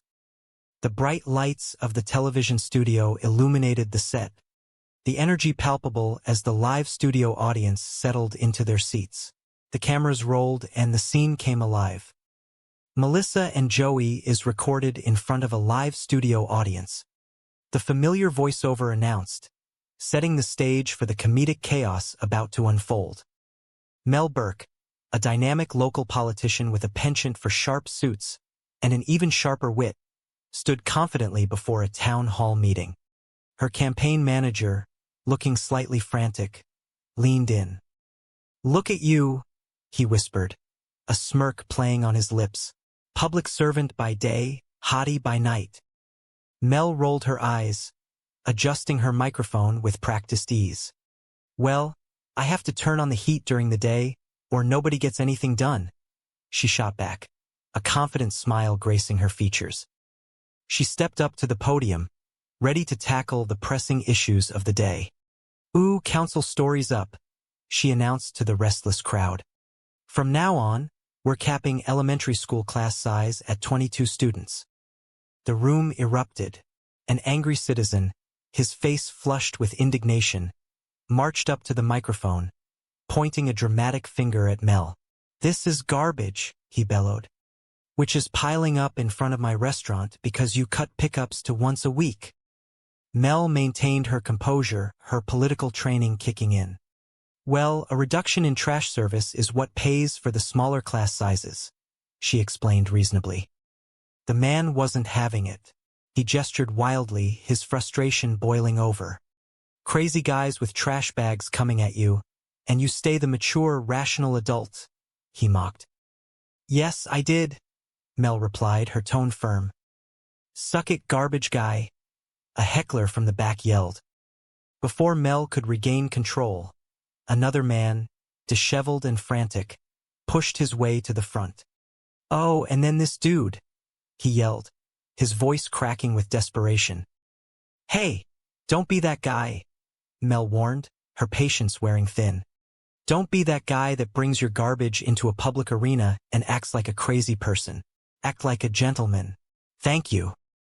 The disheveled man slammed his hands on the table. Now, where the hell's the money your brother-in-law stole from me? Mel sighed, rubbing her temples. This was the ghost that haunted her every move. What, my sister? She deflected. Okay, but that's not me. Let me ask the room. Does anybody here have a relative they're not exactly proud of? It's not just me. At least he was cute. Yeah, I don't see it, the angry citizen retorted, thoroughly unimpressed. Later that evening, Mel returned to the chaotic sanctuary of her home, the adrenaline from the town hall still coursing through her veins. Her best friend and confidant, Rhonda, was waiting with a sympathetic smile. You held your own up there, Rhonda offered, pouring Mel a glass of wine. You remind me of your father, the esteemed senator. Mel dropped her bag on the counter, exhaling a long, exhausted breath. Oh, my God, did I smell like strippers? Rhonda laughed. No, you smelled like authority. Oh, well, that is my fragrance, Mel quipped, taking a grateful sip of her wine.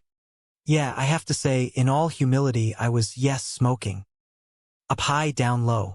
Okay, Rhonda said, giving her a high five. Plus, your brother-in-law's various felonies totally shifted the focus of the meeting. I think you put the whole trash issue to bed, Mel agreed, feeling a temporary sense of victory. Her nephew, Ryder, a teenager with a permanent look of bewilderment, wandered into the kitchen. Aunt Mel, why are angry white guys throwing trash at our front door? Mel winced. There is a political debate in the community in which the majority feels as though. She paused, realizing the futility of explaining municipal politics to a 15-year-old. This is getting heavy and really smelly. Ryder dropped a crumpled fast food bag on the counter. I'm just gonna leave this here for you, Aunt Mel. There's like 10 more on the porch. Mel sighed, the weight of her sudden guardianship pressing down on her. Hey, Lennox, she called out as her niece walked by, her eyes glued to her phone. Did you see the, dresser I put in your room? Lennox barely glanced up. Yeah, it's really cute, but I'm okay. I've got suitcases, Mel muttered to Rhonda as Lennox disappeared up the stairs. She thinks living here is temporary? Well, she no longer tells me what she thinks. I used to be. I'll sneak out of the house, Aunt Mel. Let's get matching tattoos, Aunt Mel. Now, because I said so, Aunt Mel. I do horrible things, like put furniture in her room. She threw her hands up in mock despair. Clearly, I'm a monster. Rhonda patted her arm sympathetically. Of course she's difficult. Don't you remember what you were like at 15? Not very clearly, Mel admitted. Did a lot of drinking then. She checked her watch, a flicker of excitement replacing her stress. I'm going out tonight, so Rhonda's staying with you guys if you need anything. Ryder reappeared, bouncing a basketball. Coach says you need a better jump shot. You got one of those? Rhonda challenged, catching the ball with surprising agility. Yes, we Asian women are all about the hoops. Mel turned her attention to Ryder. So if you've got any homework, do it. And beyond that, just, be good and don't. Torch the place. Ryder finished for her. Yes, Mel said firmly. It was one little single alarm fire, Ryder mumbled defensively. At his old house, the week his dad ran off. He was angry. He just stacked 20 of his dad's suits on the driveway, added some top-shelf cognac and lit them up. In a way, Mel conceded carefully, but we all need to let things out every now and then. No, we don't, Rhonda interjected, her tone leaving no room for argument. The urge to set things on fire we repress. Mel pulled Rhonda aside, her voice dropping to a whisper. Thanks for baby commodities trader. And now he is taking care of the kids. How absolutely insane do I sound right now? Bottom line, Rhonda reasoned. He sounds willing. The perfect nanny. You were right, Melissa admitted, opening the front door. I cannot do this alone. What, commodities trader? No, he is just temporary. And he is not cute. No, he is not, Rhonda agreed with a smirk. He has no hair. Okay, before we officially pull the nanny trigger and hire him full-time, when do I formally interview this lady from the agency? Melissa asked, stopping on the porch. Before Rhonda could answer, Joe walked back into the house, looking thoroughly disgusted. Hello, hold on a second. Hey, let me ask you something. When is the last time anybody did any actual laundry in this household? You people live like absolute pigs. He held up a delicate silk garment between his thumb and forefinger. Those are my delicates, Melissa gasped, snatching the garment away. How did you get my delicates? Were you in my private bedroom? Yeah, Joe said unapologetically. Pull the trigger on hiring me, Melissa. Hey Joe, you were right. I should have that sandwich now. A few hours later, Melissa returned home for her lunch break, expecting the house to be empty. Instead, she found Joe sitting comfortably on the sofa, reading a financial newspaper. Hey, Mel, Joe said casually, turning a page. Suddenly, Ryder came bounding down the stairs. Joe did not even look up. All right, get back up there. Ryder groaned and trudged back up the stairs. What is he doing home in the middle of the school day? Melissa demanded, dropping her bags. His history paper, Joe replied simply. What? Melissa asked, her eyes widening. Wow, all right. Pack the throbbing veins back into your forehead and listen. I took the kid to school, right? And he tells me as we pull up that he does not have his important history paper. So we drive all the way back here to get it. And then he tells me he did not exactly write it. And I said, well, you better exactly write it right now, because it is due today. So he is up there in his room writing it now. And he does not come out until it is completely done. Melissa stared at him, genuinely impressed. Ha, now, that is some serious nannying. But you brought him home? You do not bring a kid home who has not done his schoolwork. You leave him at the school to get yelled at by the teacher, which is exactly what he has got coming. What kind of rules are those? Joe asked, scoffing. The rules that everybody knows, Melissa insisted. I am somebody, Joe countered, and I never heard of them. Melissa shook her head, moving toward the stairs. Lennox, are you ready? It is time to go to the principal's office. Silence echoed from the upstairs hallway. Melissa hurried up the stairs and threw open Lennox's door. The room was empty. The window was wide open, the curtains fluttering in the afternoon breeze.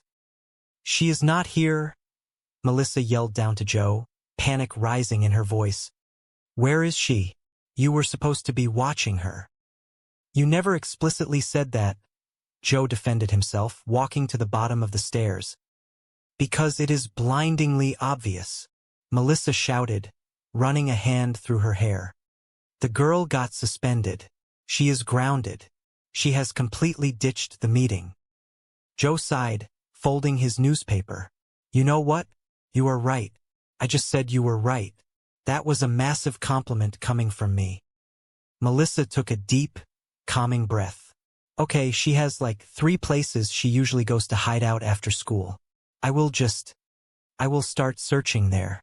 Do you want me to help you? Yes, please do, Melissa said, grabbing her keys. Nothing, Joe mumbled to himself as Melissa rushed out. I can work with this kid. Wow. An hour later, Joe found himself standing on the roof of an abandoned commercial building on the edge of town. The view of the city skyline was beautiful, but Joe's focus was on the solitary figure sitting near the ledge, staring out at the horizon. Is this where you come for your dramatic adolescent brooding? Joe asked, his voice cutting through the wind. Lennox turned, surprised but trying to hide it behind a scowl. You came up here to turn me in? It is not really my style, Joe said, walking closer and leaning against a brick chimney. What is your style? Lennox asked sarcastically. Outlaw, Joe declared, a hint of theatricality in his voice. Cast out by the corrupt power brokers, forced to live a solitary life in the unforgiving city. Lennox raised an eyebrow.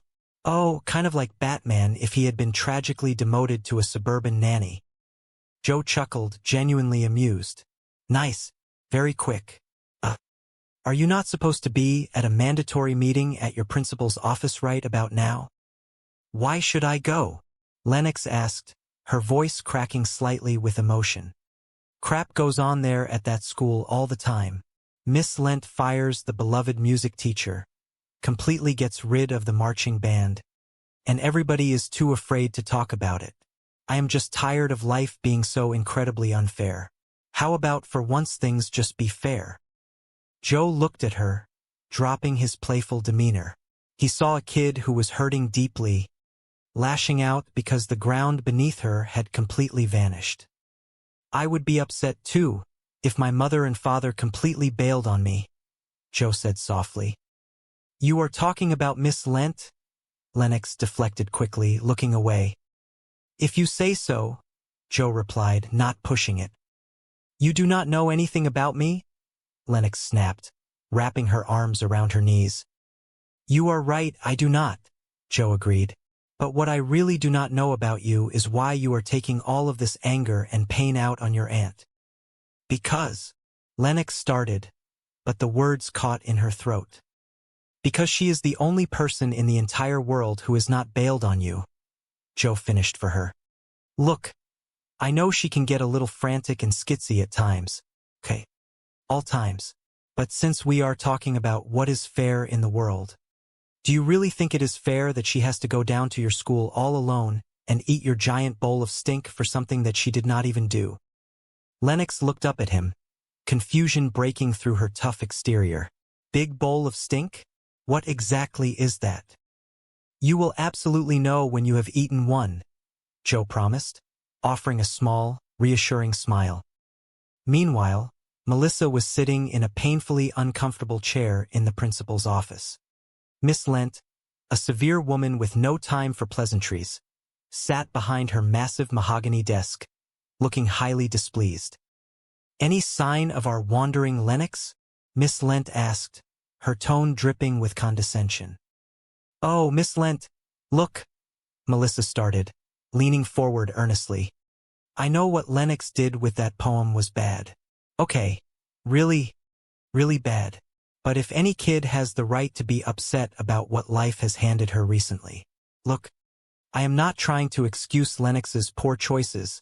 I am just saying, if I was in Lennox's shoes right now, I probably would have done much worse by now. In fact, when I was her age, I did. Miss Lent sighed, folding her hands neatly on the desk. This meeting is entirely pointless without Lennox present.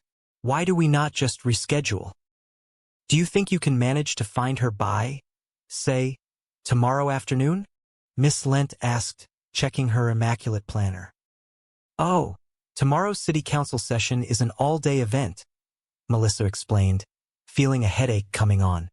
But we take a brief lunch break from 12 to 1. I do not know when you break for lunch. Miss Burke, Miss Lent said coldly, adjusting her glasses. Parenting does not magically fit into nice little schedule boxes.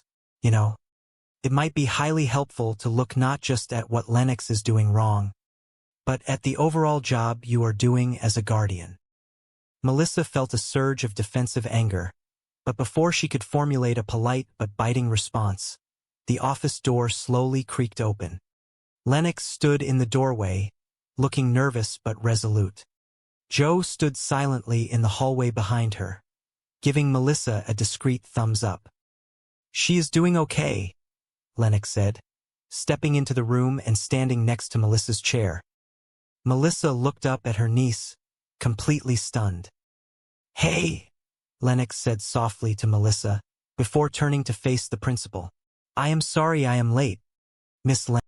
I flinched because you shouted the word Bolivia at me on my front porch. Melissa shot back, her annoyance returning. Okay, people in actual Bolivia probably flinched. Look, I do not know where the hell he is. Now please, get lost and leave me alone. Before Joseph could say another word, Griffin walked up the steps, carrying a beautiful bouquet of flowers.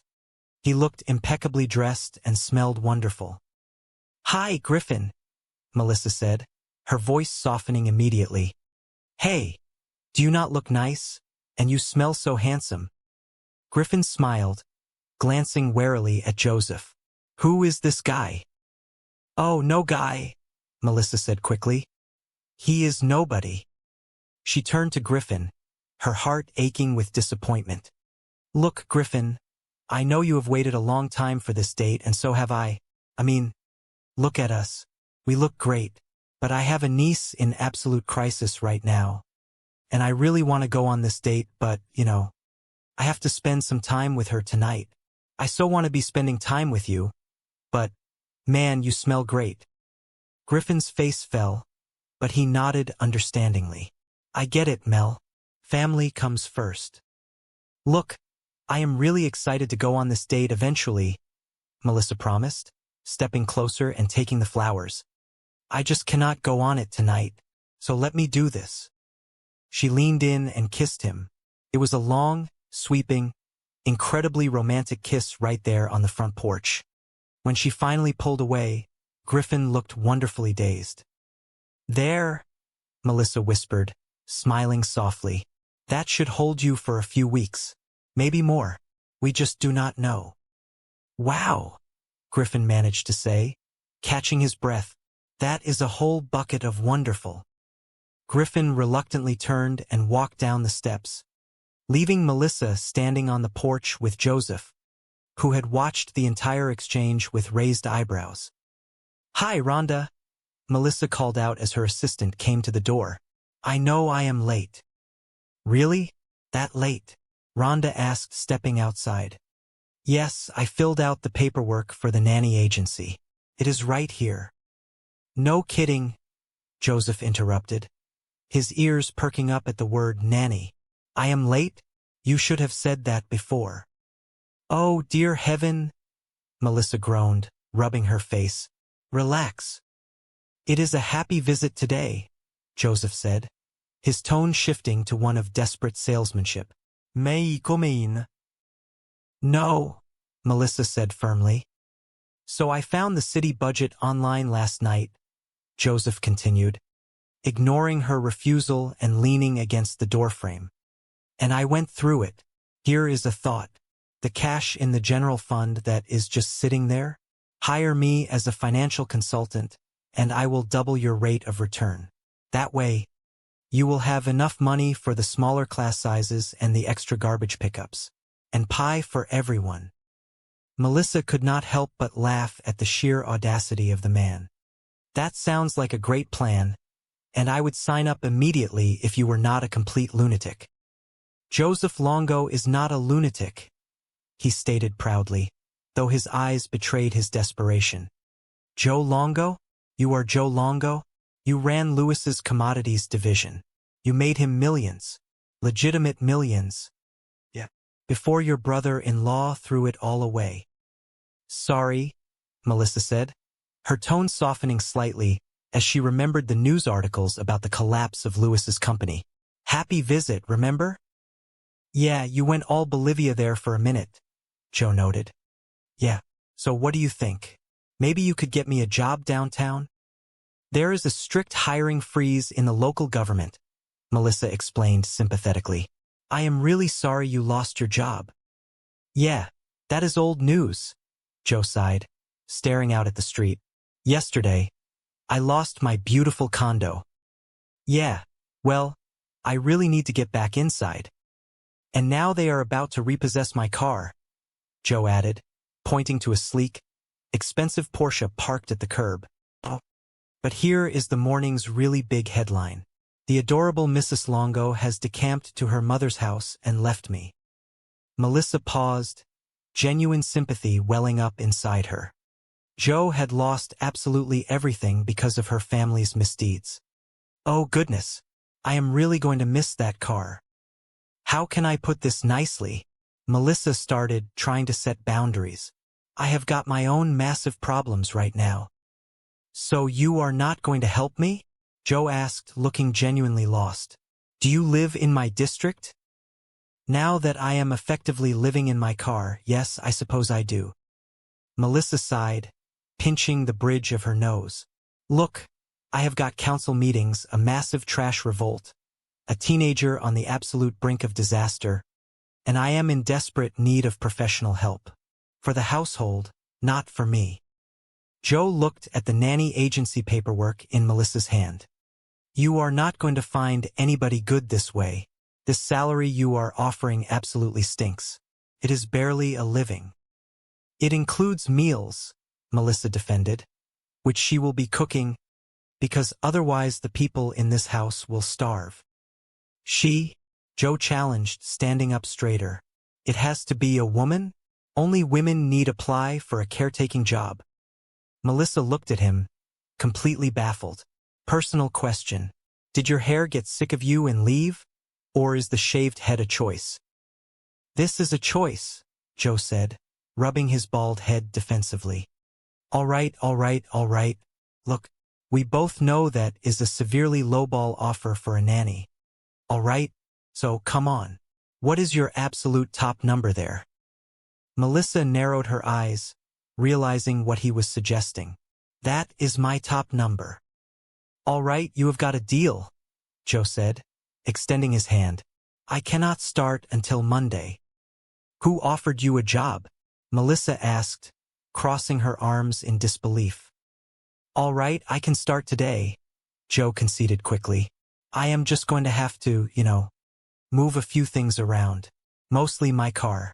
Tuesday is street cleaning, is it not? You do know we are talking about being a nanny here, right? Melissa asked, staring at the former corporate titan in disbelief. There are actual children involved. Have you ever worked with kids? Are you kidding? Joe said, his confidence returning in full force. Right out of college. I ran a youth center downtown.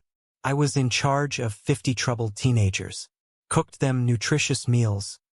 Helped them with their complex homework. I was absolutely incredible in charge. Melissa studied him for a long moment. He was desperate, yes, but there was a fierce determination in his eyes. And she was equally desperate. Yeah, you are perfect, Melissa said finally. There is just one little detail. I do not really like you. The next morning, the Burke household was in its usual state of chaotic panic. Melissa was rushing around the kitchen, trying to find her keys, while Ryder sat at the table, looking entirely unbothered by the ticking clock. You know about the school bus? Ryder asked casually, pouring milk over a bowl of sugary cereal. It is not running today. Jackson Street is totally blocked because of some kind of massive garbage protest. Crap, crap, crap, crap, crap, Melissa chanted, pacing the floor. Oh, I mean, golly, tough break. Okay. I will take you to school. I will just miss my morning council meeting. I mean, it is not like the city needs the police department budget approved or anything. No, no, no, no, Joe said, striding into the kitchen. He was wearing a slightly more casual but still very expensive shirt. You will make your meeting. I will take him to school. Ryder looked at the stranger with wide eyes. Hey! Hi, I am Joe, he introduced himself, grabbing a piece of toast from the counter. See that beautiful Porsche parked out there? Yeah, Ryder said, looking out the window in awe. It is mine, Joe said proudly. For 10 more days. Sweet ride, right? I do not know if that is your. Melissa started to object, worried about letting a stranger drive her nephew. She sighed, looking at her watch. Oh, forget it. Buckle up, Ryder. As Joe and Ryder walked out the door, Rhonda turned to Melissa. Is that not the cute yelling guy from the town hall yesterday? Yeah, Melissa nodded, grabbing her briefcase. He is a homeless, bankrupt commodity, turning to walk away. There are like 10 more on the porch. Hey, Lennox, wait a second, Melissa called out, hoping to connect with the teenager. Did you see the new dresser I put in your room? Lennox paused, looking over her shoulder with a forced, polite smile.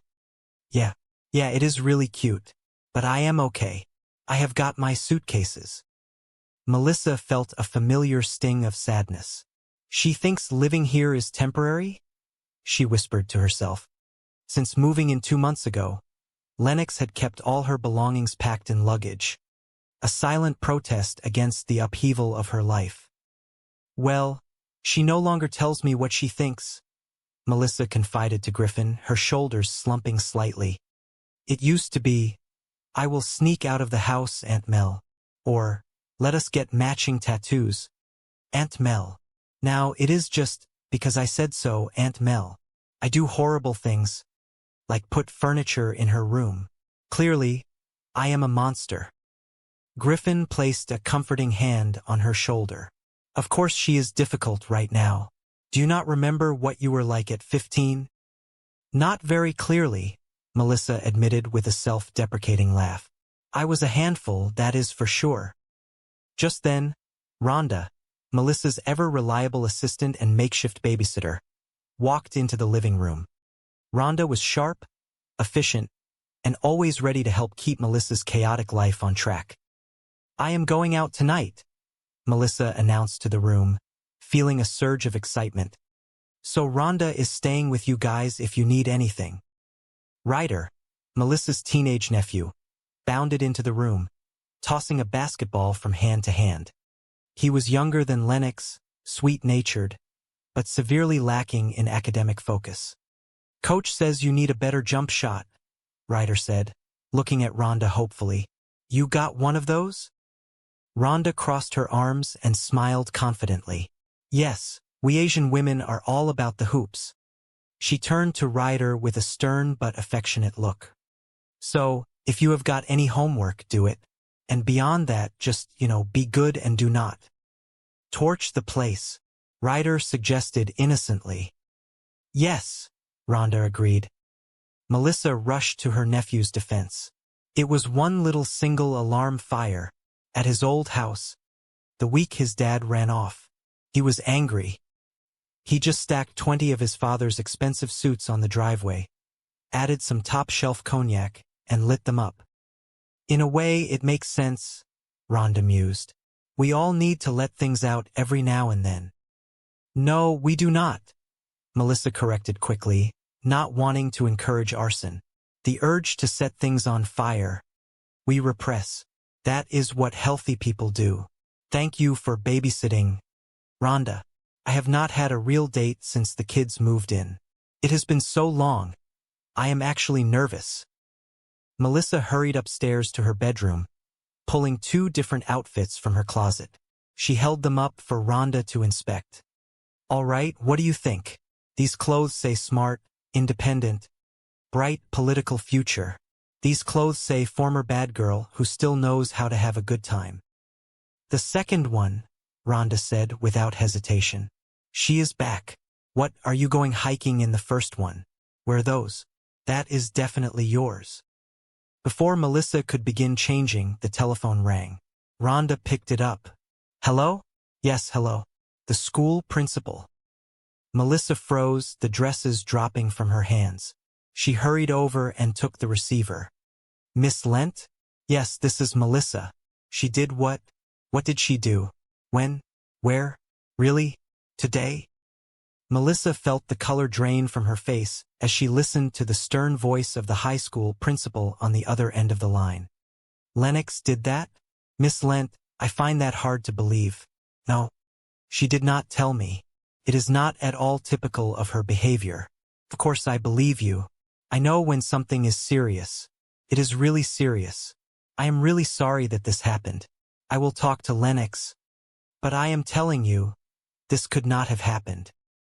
Melissa hung up the phone, her heart sinking into her stomach. Guess what? She said to Rhonda, her voice flat. Today at school. Lennox handed out flyers containing an original poem. A poem that rhymed her principal's name in a highly creative way that did not go over well with Miss Lent. Not to send up a flare of panic. But there is a strong possibility Channel 5 has a story on this for the evening news. Are you sure? Rhonda asked, her eyes widening. Pretty sure, Melissa sighed, rubbing her temples. I was just on the air, live, denying it completely. 2 months. 2 months living with me. And she gets suspended from school. Legal guardian of the year right here. Thank you. Thank you very much. Rhonda moved to comfort her friend. I keep telling you, Mel, hire somebody. An organizer. Professional nanny. Those kids need structure and discipline and possibly a whole lot of professional guidance.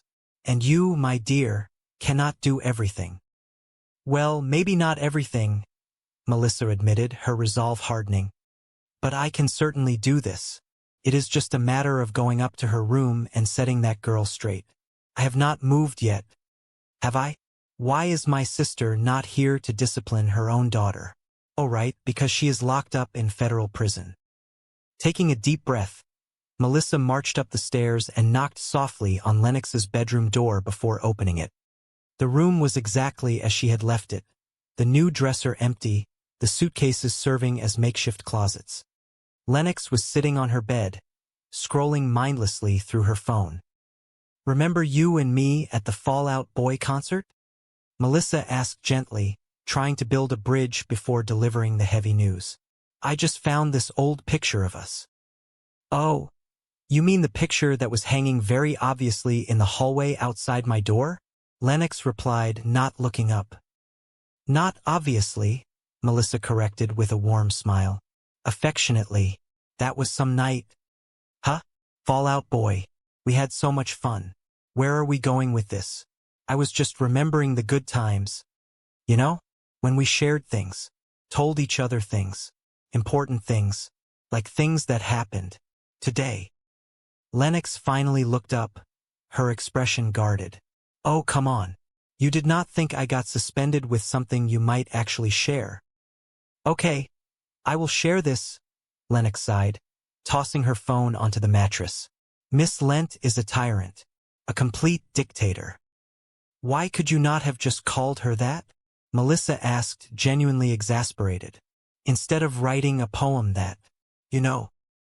Well, I never got in trouble at my old school, Lennox fired back defensively.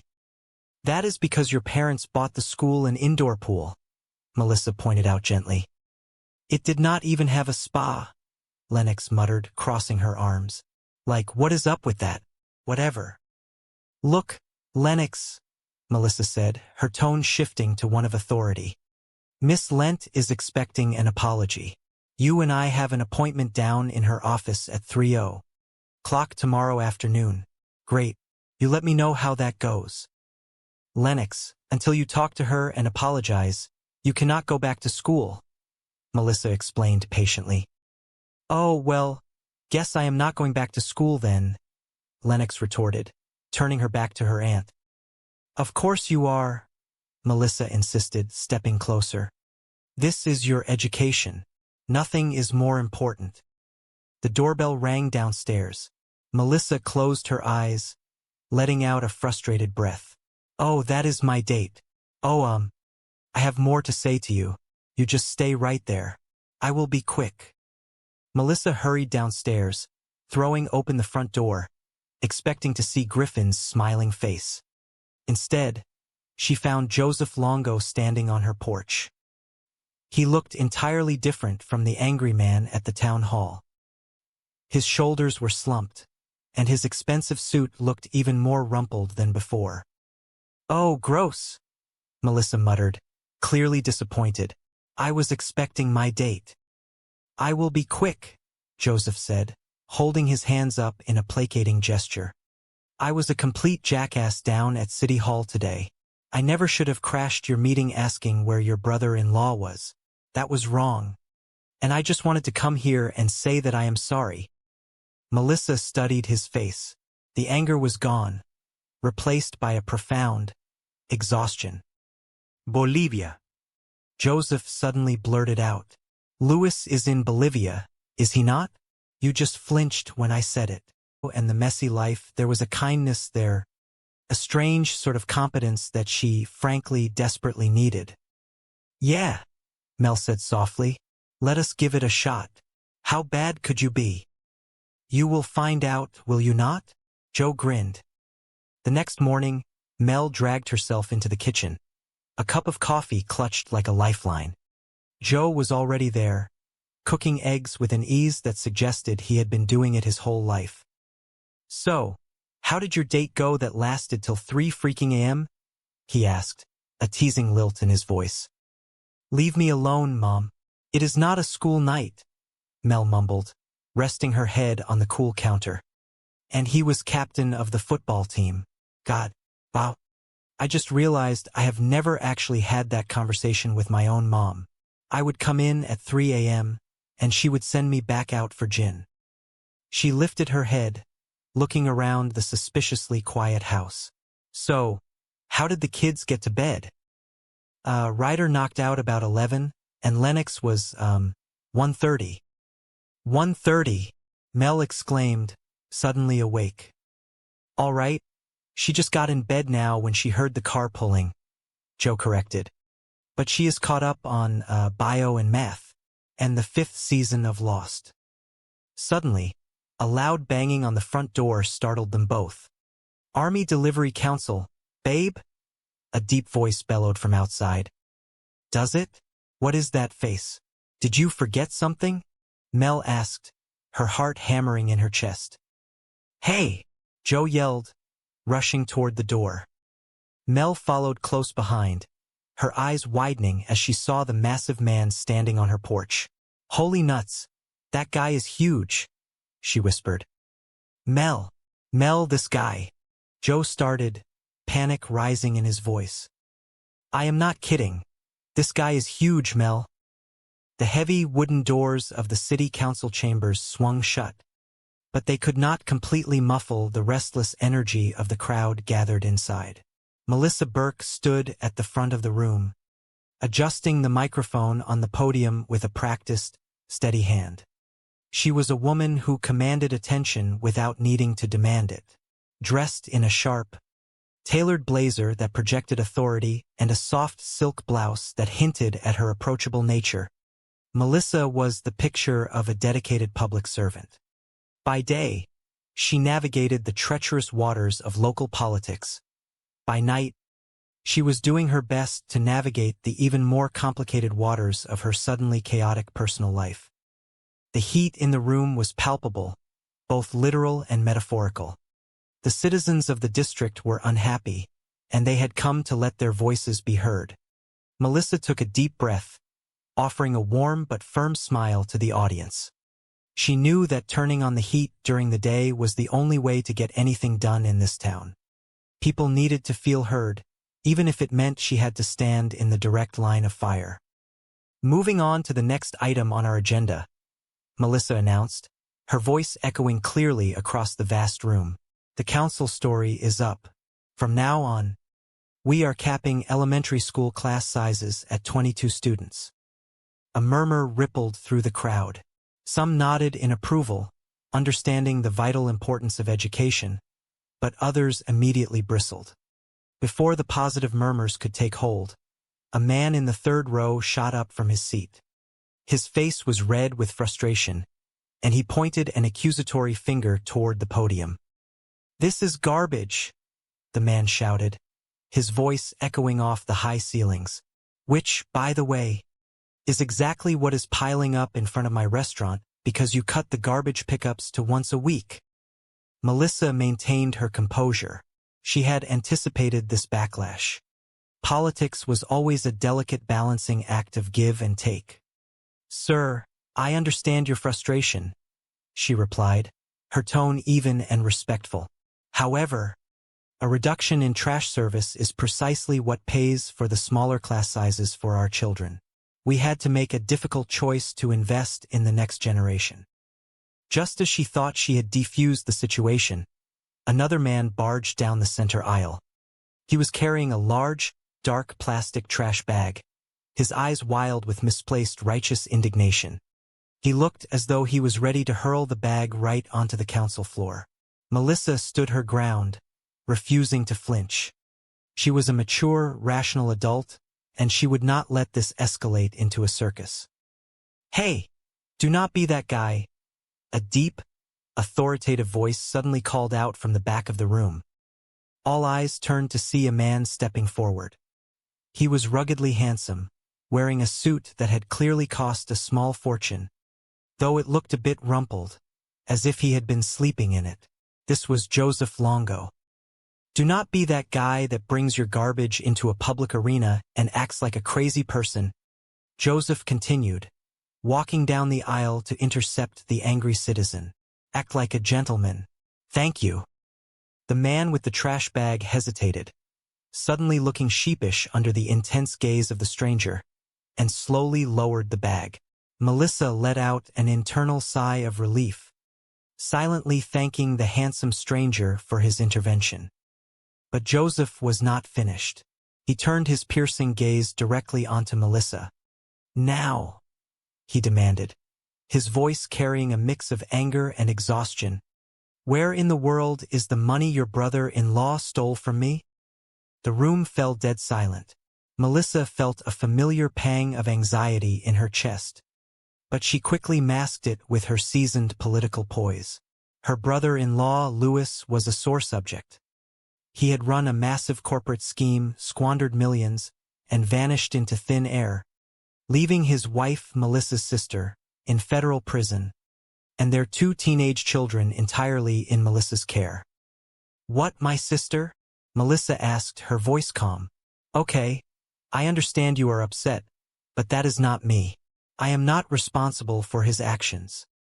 She looked out over the sea of faces, deciding to appeal to their shared humanity.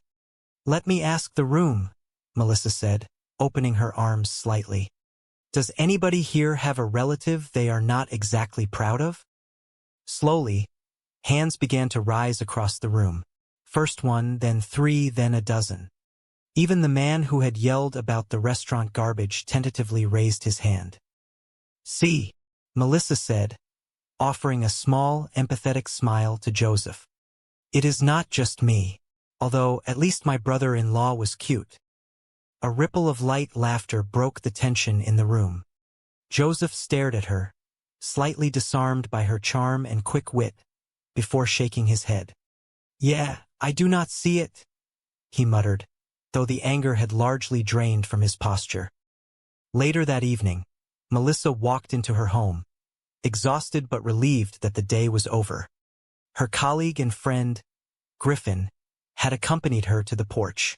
He was handsome, incredibly supportive, and had been patiently waiting for a chance to take her out on a proper date. "You held your own up there today," Griffin said, admiration shining in his eyes. "You really remind me of your father, the esteemed senator." Melissa chuckled, kicking off her comfortable but sensible heels. "Oh my goodness, did I smell like panic and stress?" No, Griffin said softly, stepping a bit closer. You smelled like authority. Oh, well, that is my signature fragrance, Melissa joked, tossing her keys onto the entryway table. Yeah, I have to say, in all humility, I was absolutely smoking up there.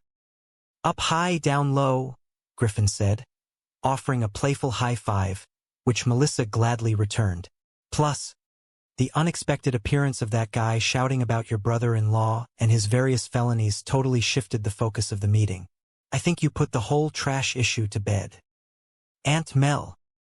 The sound of her niece's voice pulled Melissa back to reality. Lennox, a bright but currently very rebellious 15-year-old, was standing in the hallway. Her arms were crossed, and she wore an expression of perpetual teenage dissatisfaction. Why are angry gentlemen throwing trash at our front door? Lennox asked, gesturing toward the porch. Melissa peeked outside and groaned. There, sitting right on her welcome mat, was a fragrant bag of refuse. There is a political debate in the community in which the majority feels as though. Melissa started to explain, but the smell wafted in, cutting her off. This is getting heavy, and really smelly. I am just going to leave this here for you, Aunt Mel, Lennox said. Joe greeted her casually, tossing a pair of her lacy underwear onto the counter. All right, get back up there, he yelled to Ryder. What is he doing home in the middle of the day? Mel demanded, her voice rising in panic. His history paper, Joe answered simply. What?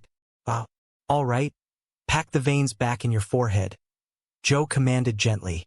I took the kid to school, right? And he tells me he does not have his history paper. So we drive back here to get it. And then he tells me he did not exactly write it. And I said, well, you better exactly write it because it is due today. So he is up there writing it now. And he does not come out until it is done. Huh? Now that is nannying. You brought him home? Mel asked, horrified. You do not bring a kid home who has not done his work. You leave him at school to get yelled at, which is what he has got coming. What kind of rules are those? Joe asked, genuinely confused. The rules that everybody knows, Mel shot back. I am somebody. I never heard of them. Mel shook her head, thoroughly exasperated. Lennox, you ready? It is time to go. Silence. She is not here, Mel realized, panic setting in. Where is she? You were supposed to watch her, Mel accused Joe. You never said that, Joe defended himself. Because it is obvious. The girl got suspended. She is gone. She has ditched the meeting. You know what? You are right. I just said you were right. That was a compliment, Joe pointed out. Okay, she has like 3 places she usually goes after school. I will start there, Mel muttered, rushing toward the door. You want me to help you? Joe asked, following her. Yes, please do. Later that afternoon, Joe found Lennox perched on the edge of a dusty, unused balcony overlooking the city. Nothing. I can work with this kid, he muttered to himself as he approached her. Wow, is this where you come for your adolescent brooding? Lennox glared at him. You come up here to turn me in? It is not really my style, Joe said, leaning against the railing. What is your style? Lennox challenged. Outlaw, cast out by the power brokers, forced to live a life in the city. Lennox rolled her eyes. Oh, kind of like Batman if he had been demoted to a nanny. Joe chuckled. Nice. Are not you supposed to be at a meeting at your principal's office right now? Why should I? Lennox sighed, staring out at the skyline. Crap goes on there all the time. Ms. Lent fires the music teacher, completely gets rid of the band, and everybody is afraid to talk about it. I am tired of life being unfair. How about for once it just be fair? I would be upset too, if my mom and dad bailed on me, Joe said softly. Lennox stiffened. You are talking about Ms. Lent. You say so. You do not know anything about me, Lennox snapped. You are right, I do not. But what I really do not know about you is why you are taking this all out on your aunt. Because she is the only person who has not bailed on you. Look, I know she can get a little skitsy at times. All times, Lennox corrected bitterly. But since we are talking about fair, do you really think it is fair that she has to go down to your school all alone and eat your big bowl of stink for something that she did not do? Lennox frowned, confused. Big bowl of stink? What is that? You will know when you have eaten one. Meanwhile, Mel sat in the uncomfortable, sterile office of Principal Lent. Any sign of our Lennox? Ms. Lent asked, her voice dripping with condescension. Oh, Ms. Lent, look, I know what Lennox did was bad. Okay. Really, really bad. Mel began, her palms sweating. But if any kid has the right to be upset about what life has handed her. Look, I am not trying to excuse Lennox, I am just saying, if I was Lennox, I probably would have done worse by now. In fact, I did. Ms. Lent sighed, adjusting her glasses. This is pointless without Lennox. Why do not we just reschedule? You think you can manage to find her by, say, tomorrow afternoon? Oh, tomorrow's city council session is all day, Mel stammered. But we take lunch 12 to 1. I do not know when you break. Ms. Burke, parenting does not fit into nice little schedule boxes. Ms. Lent scolded gently. You know, it might be helpful to look not just at what Lennox is doing, but at the job you are doing. She is doing okay. The door burst open, and Lennox walked in, Joe trailing behind her. Hey, Lennox said softly. I am sorry I am late, and I am sorry about the other day with the poem, and I am sorry about the stuff that I said. I was mad, and apparently not really at you, but there is no need to blame my aunt. She has been getting enough of that for me. You know, at least she is trying. Mel stared at her niece, tears pricking her eyes. Okay, whatever, Lennox muttered, a blush creeping up her cheeks. Let us just get to the stink-eating part. Ms. Lent raised an eyebrow. The what-eating part? Back at the house, Joe was helping Ryder with his basketball form in the driveway. All right, let us see what you got. Here is a thought. My hip young brother man. Try loosening up your knees a little bit. You are welcome. Mel walked out, a tired but triumphant smile on her face. I heard about all the crap you have been going through. You know, with your wife going broke, losing your car, your condo. I mean, how can you even walk? Oh, sorry. I did not mean to. No, it is all right, Joe chuckled. I am aware that my life is an abyss of inky black despair. Thanks for the pep talk, Ryder said to Joe, bouncing the ball. Hey, could you show me how to do that? Only if you taped it, Joe joked. I have no idea. He turned to Mel. Oh, I am sorry. I am sorry. I am sorry. Your aunt. I meant your aunt. Lennox walked over, joining them. Hey, so I ate my whole big bowl of stink. I even went back for seconds. Ugh.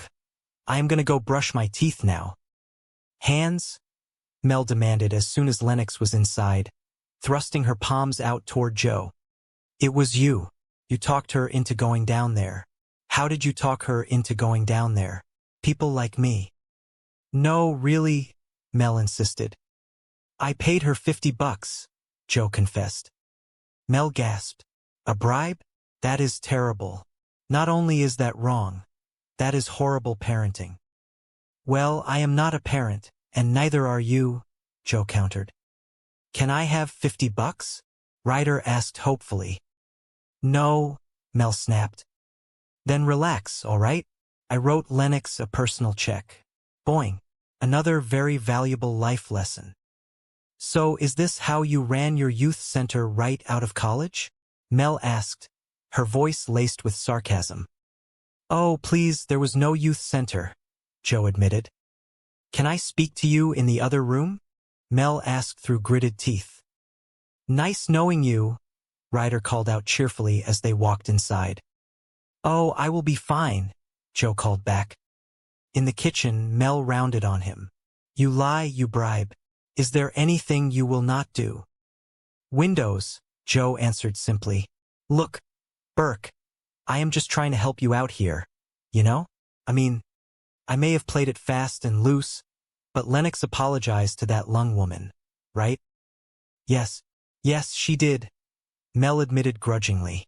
She also, as it happens, said a few nice things about me, in front of me. It is the first time since she has been here. Frankly, it took my breath away. Oh my God, you did not pay her to do that too, did you? Mel asked suspiciously. No, she gave me that one free of charge, Joe smiled.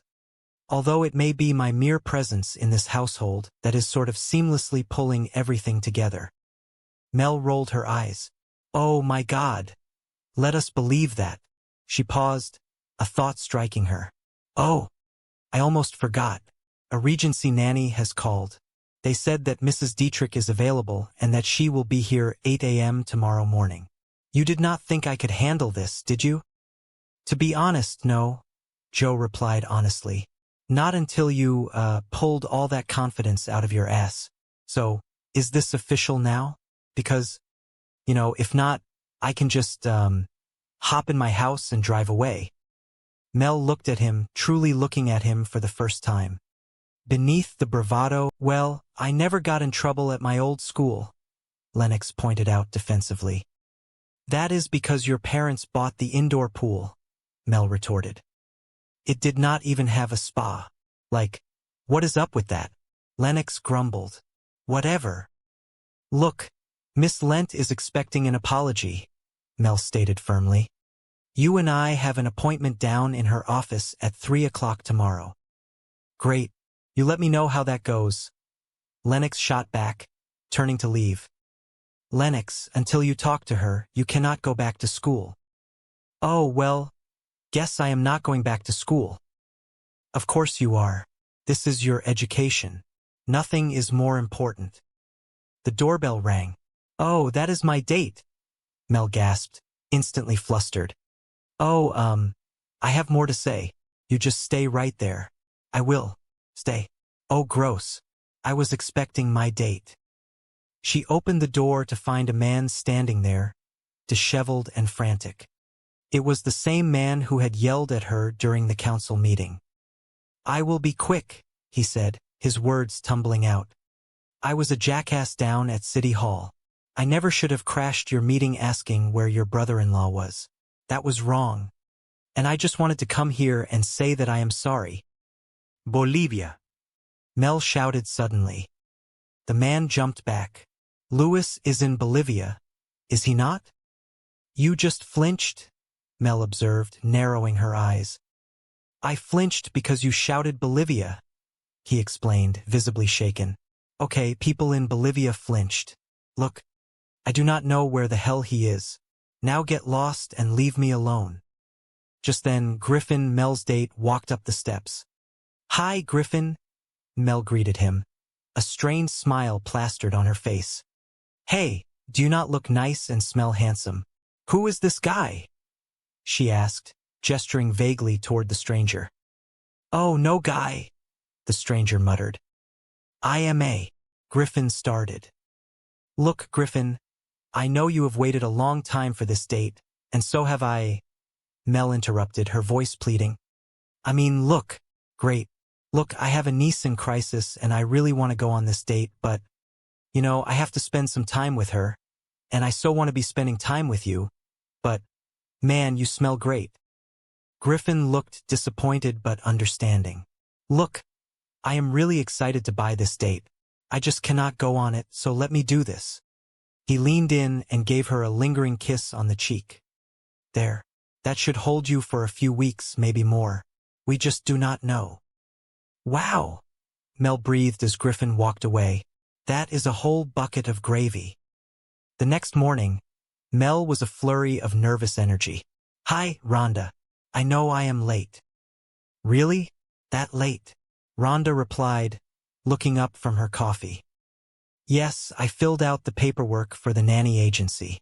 It is right here. No kidding. I am late.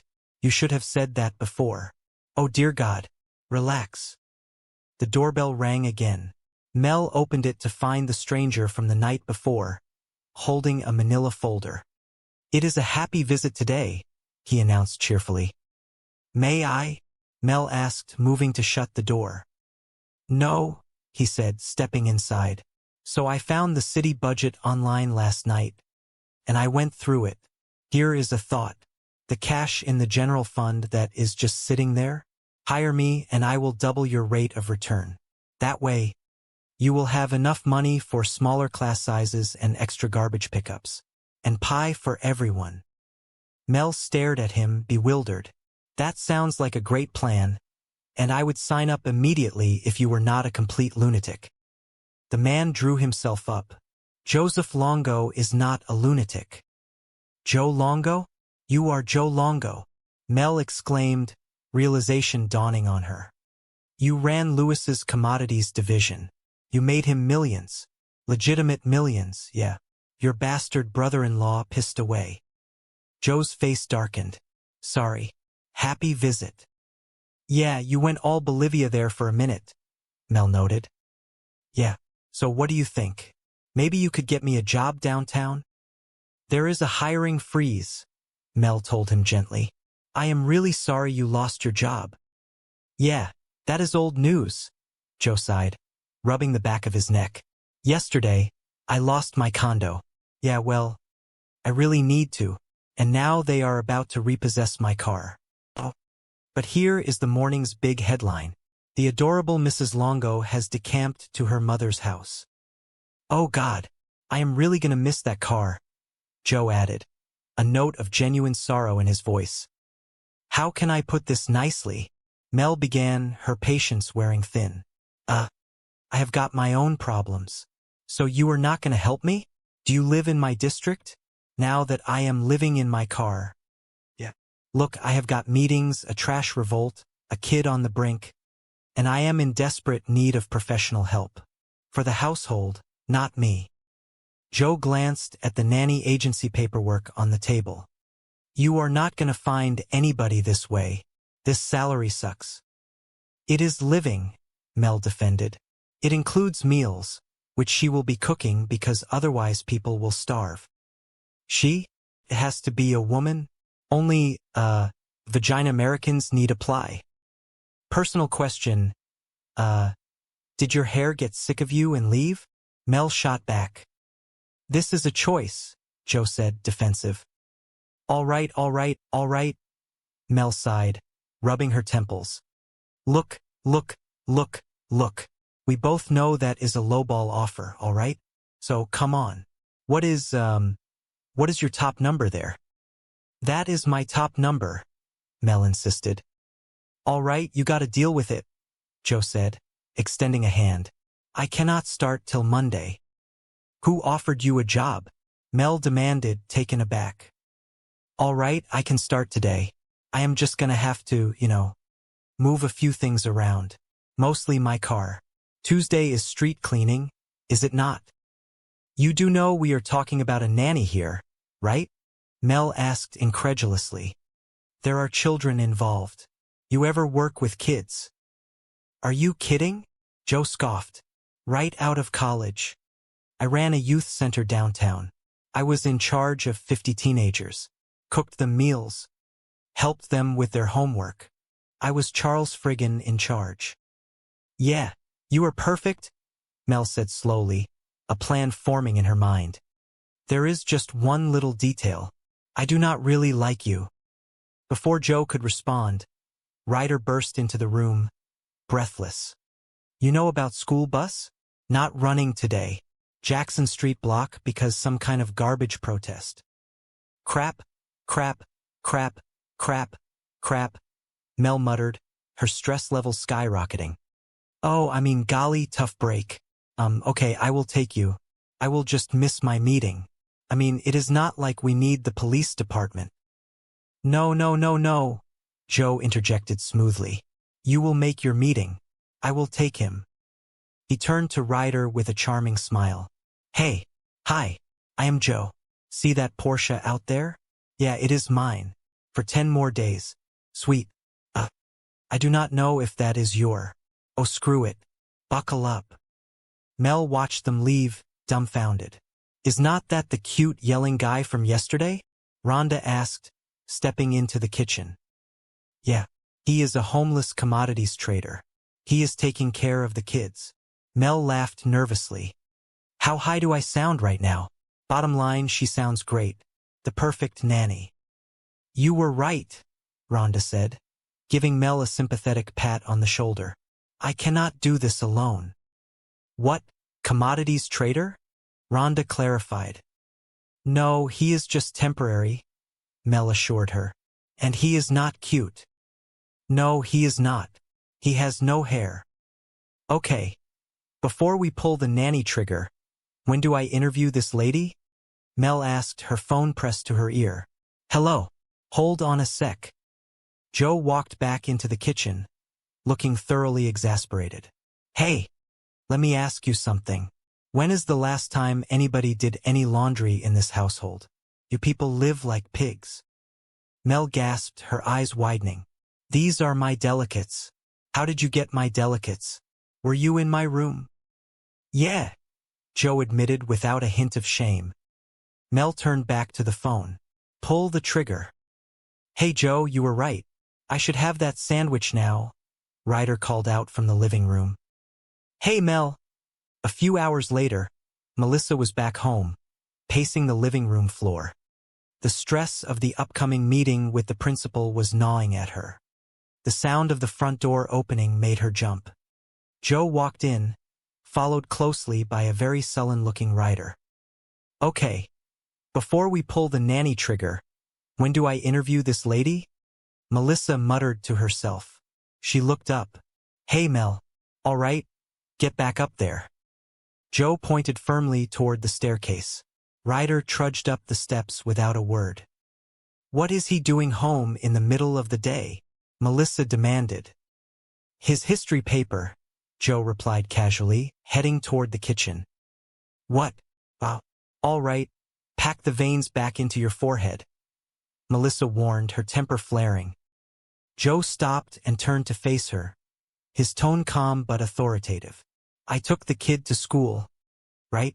And he tells me he does not have his history paper. So we drive back here to get it. And then he tells me he did not exactly write it. And I said, well, you better exactly write it because it is due today. So he is up there writing it now. And he does not come out until it is done. Melissa stared at him, a mixture of disbelief and grudging respect washing over her. Now that is nannying. Her political instincts kicked back in. You brought him home? You do not bring a kid home who has not done his work. You leave him at school to get yelled at, which is what he has got coming. What kind of rules are those? Joe asked, genuinely confused. The rules that everybody knows. I am somebody.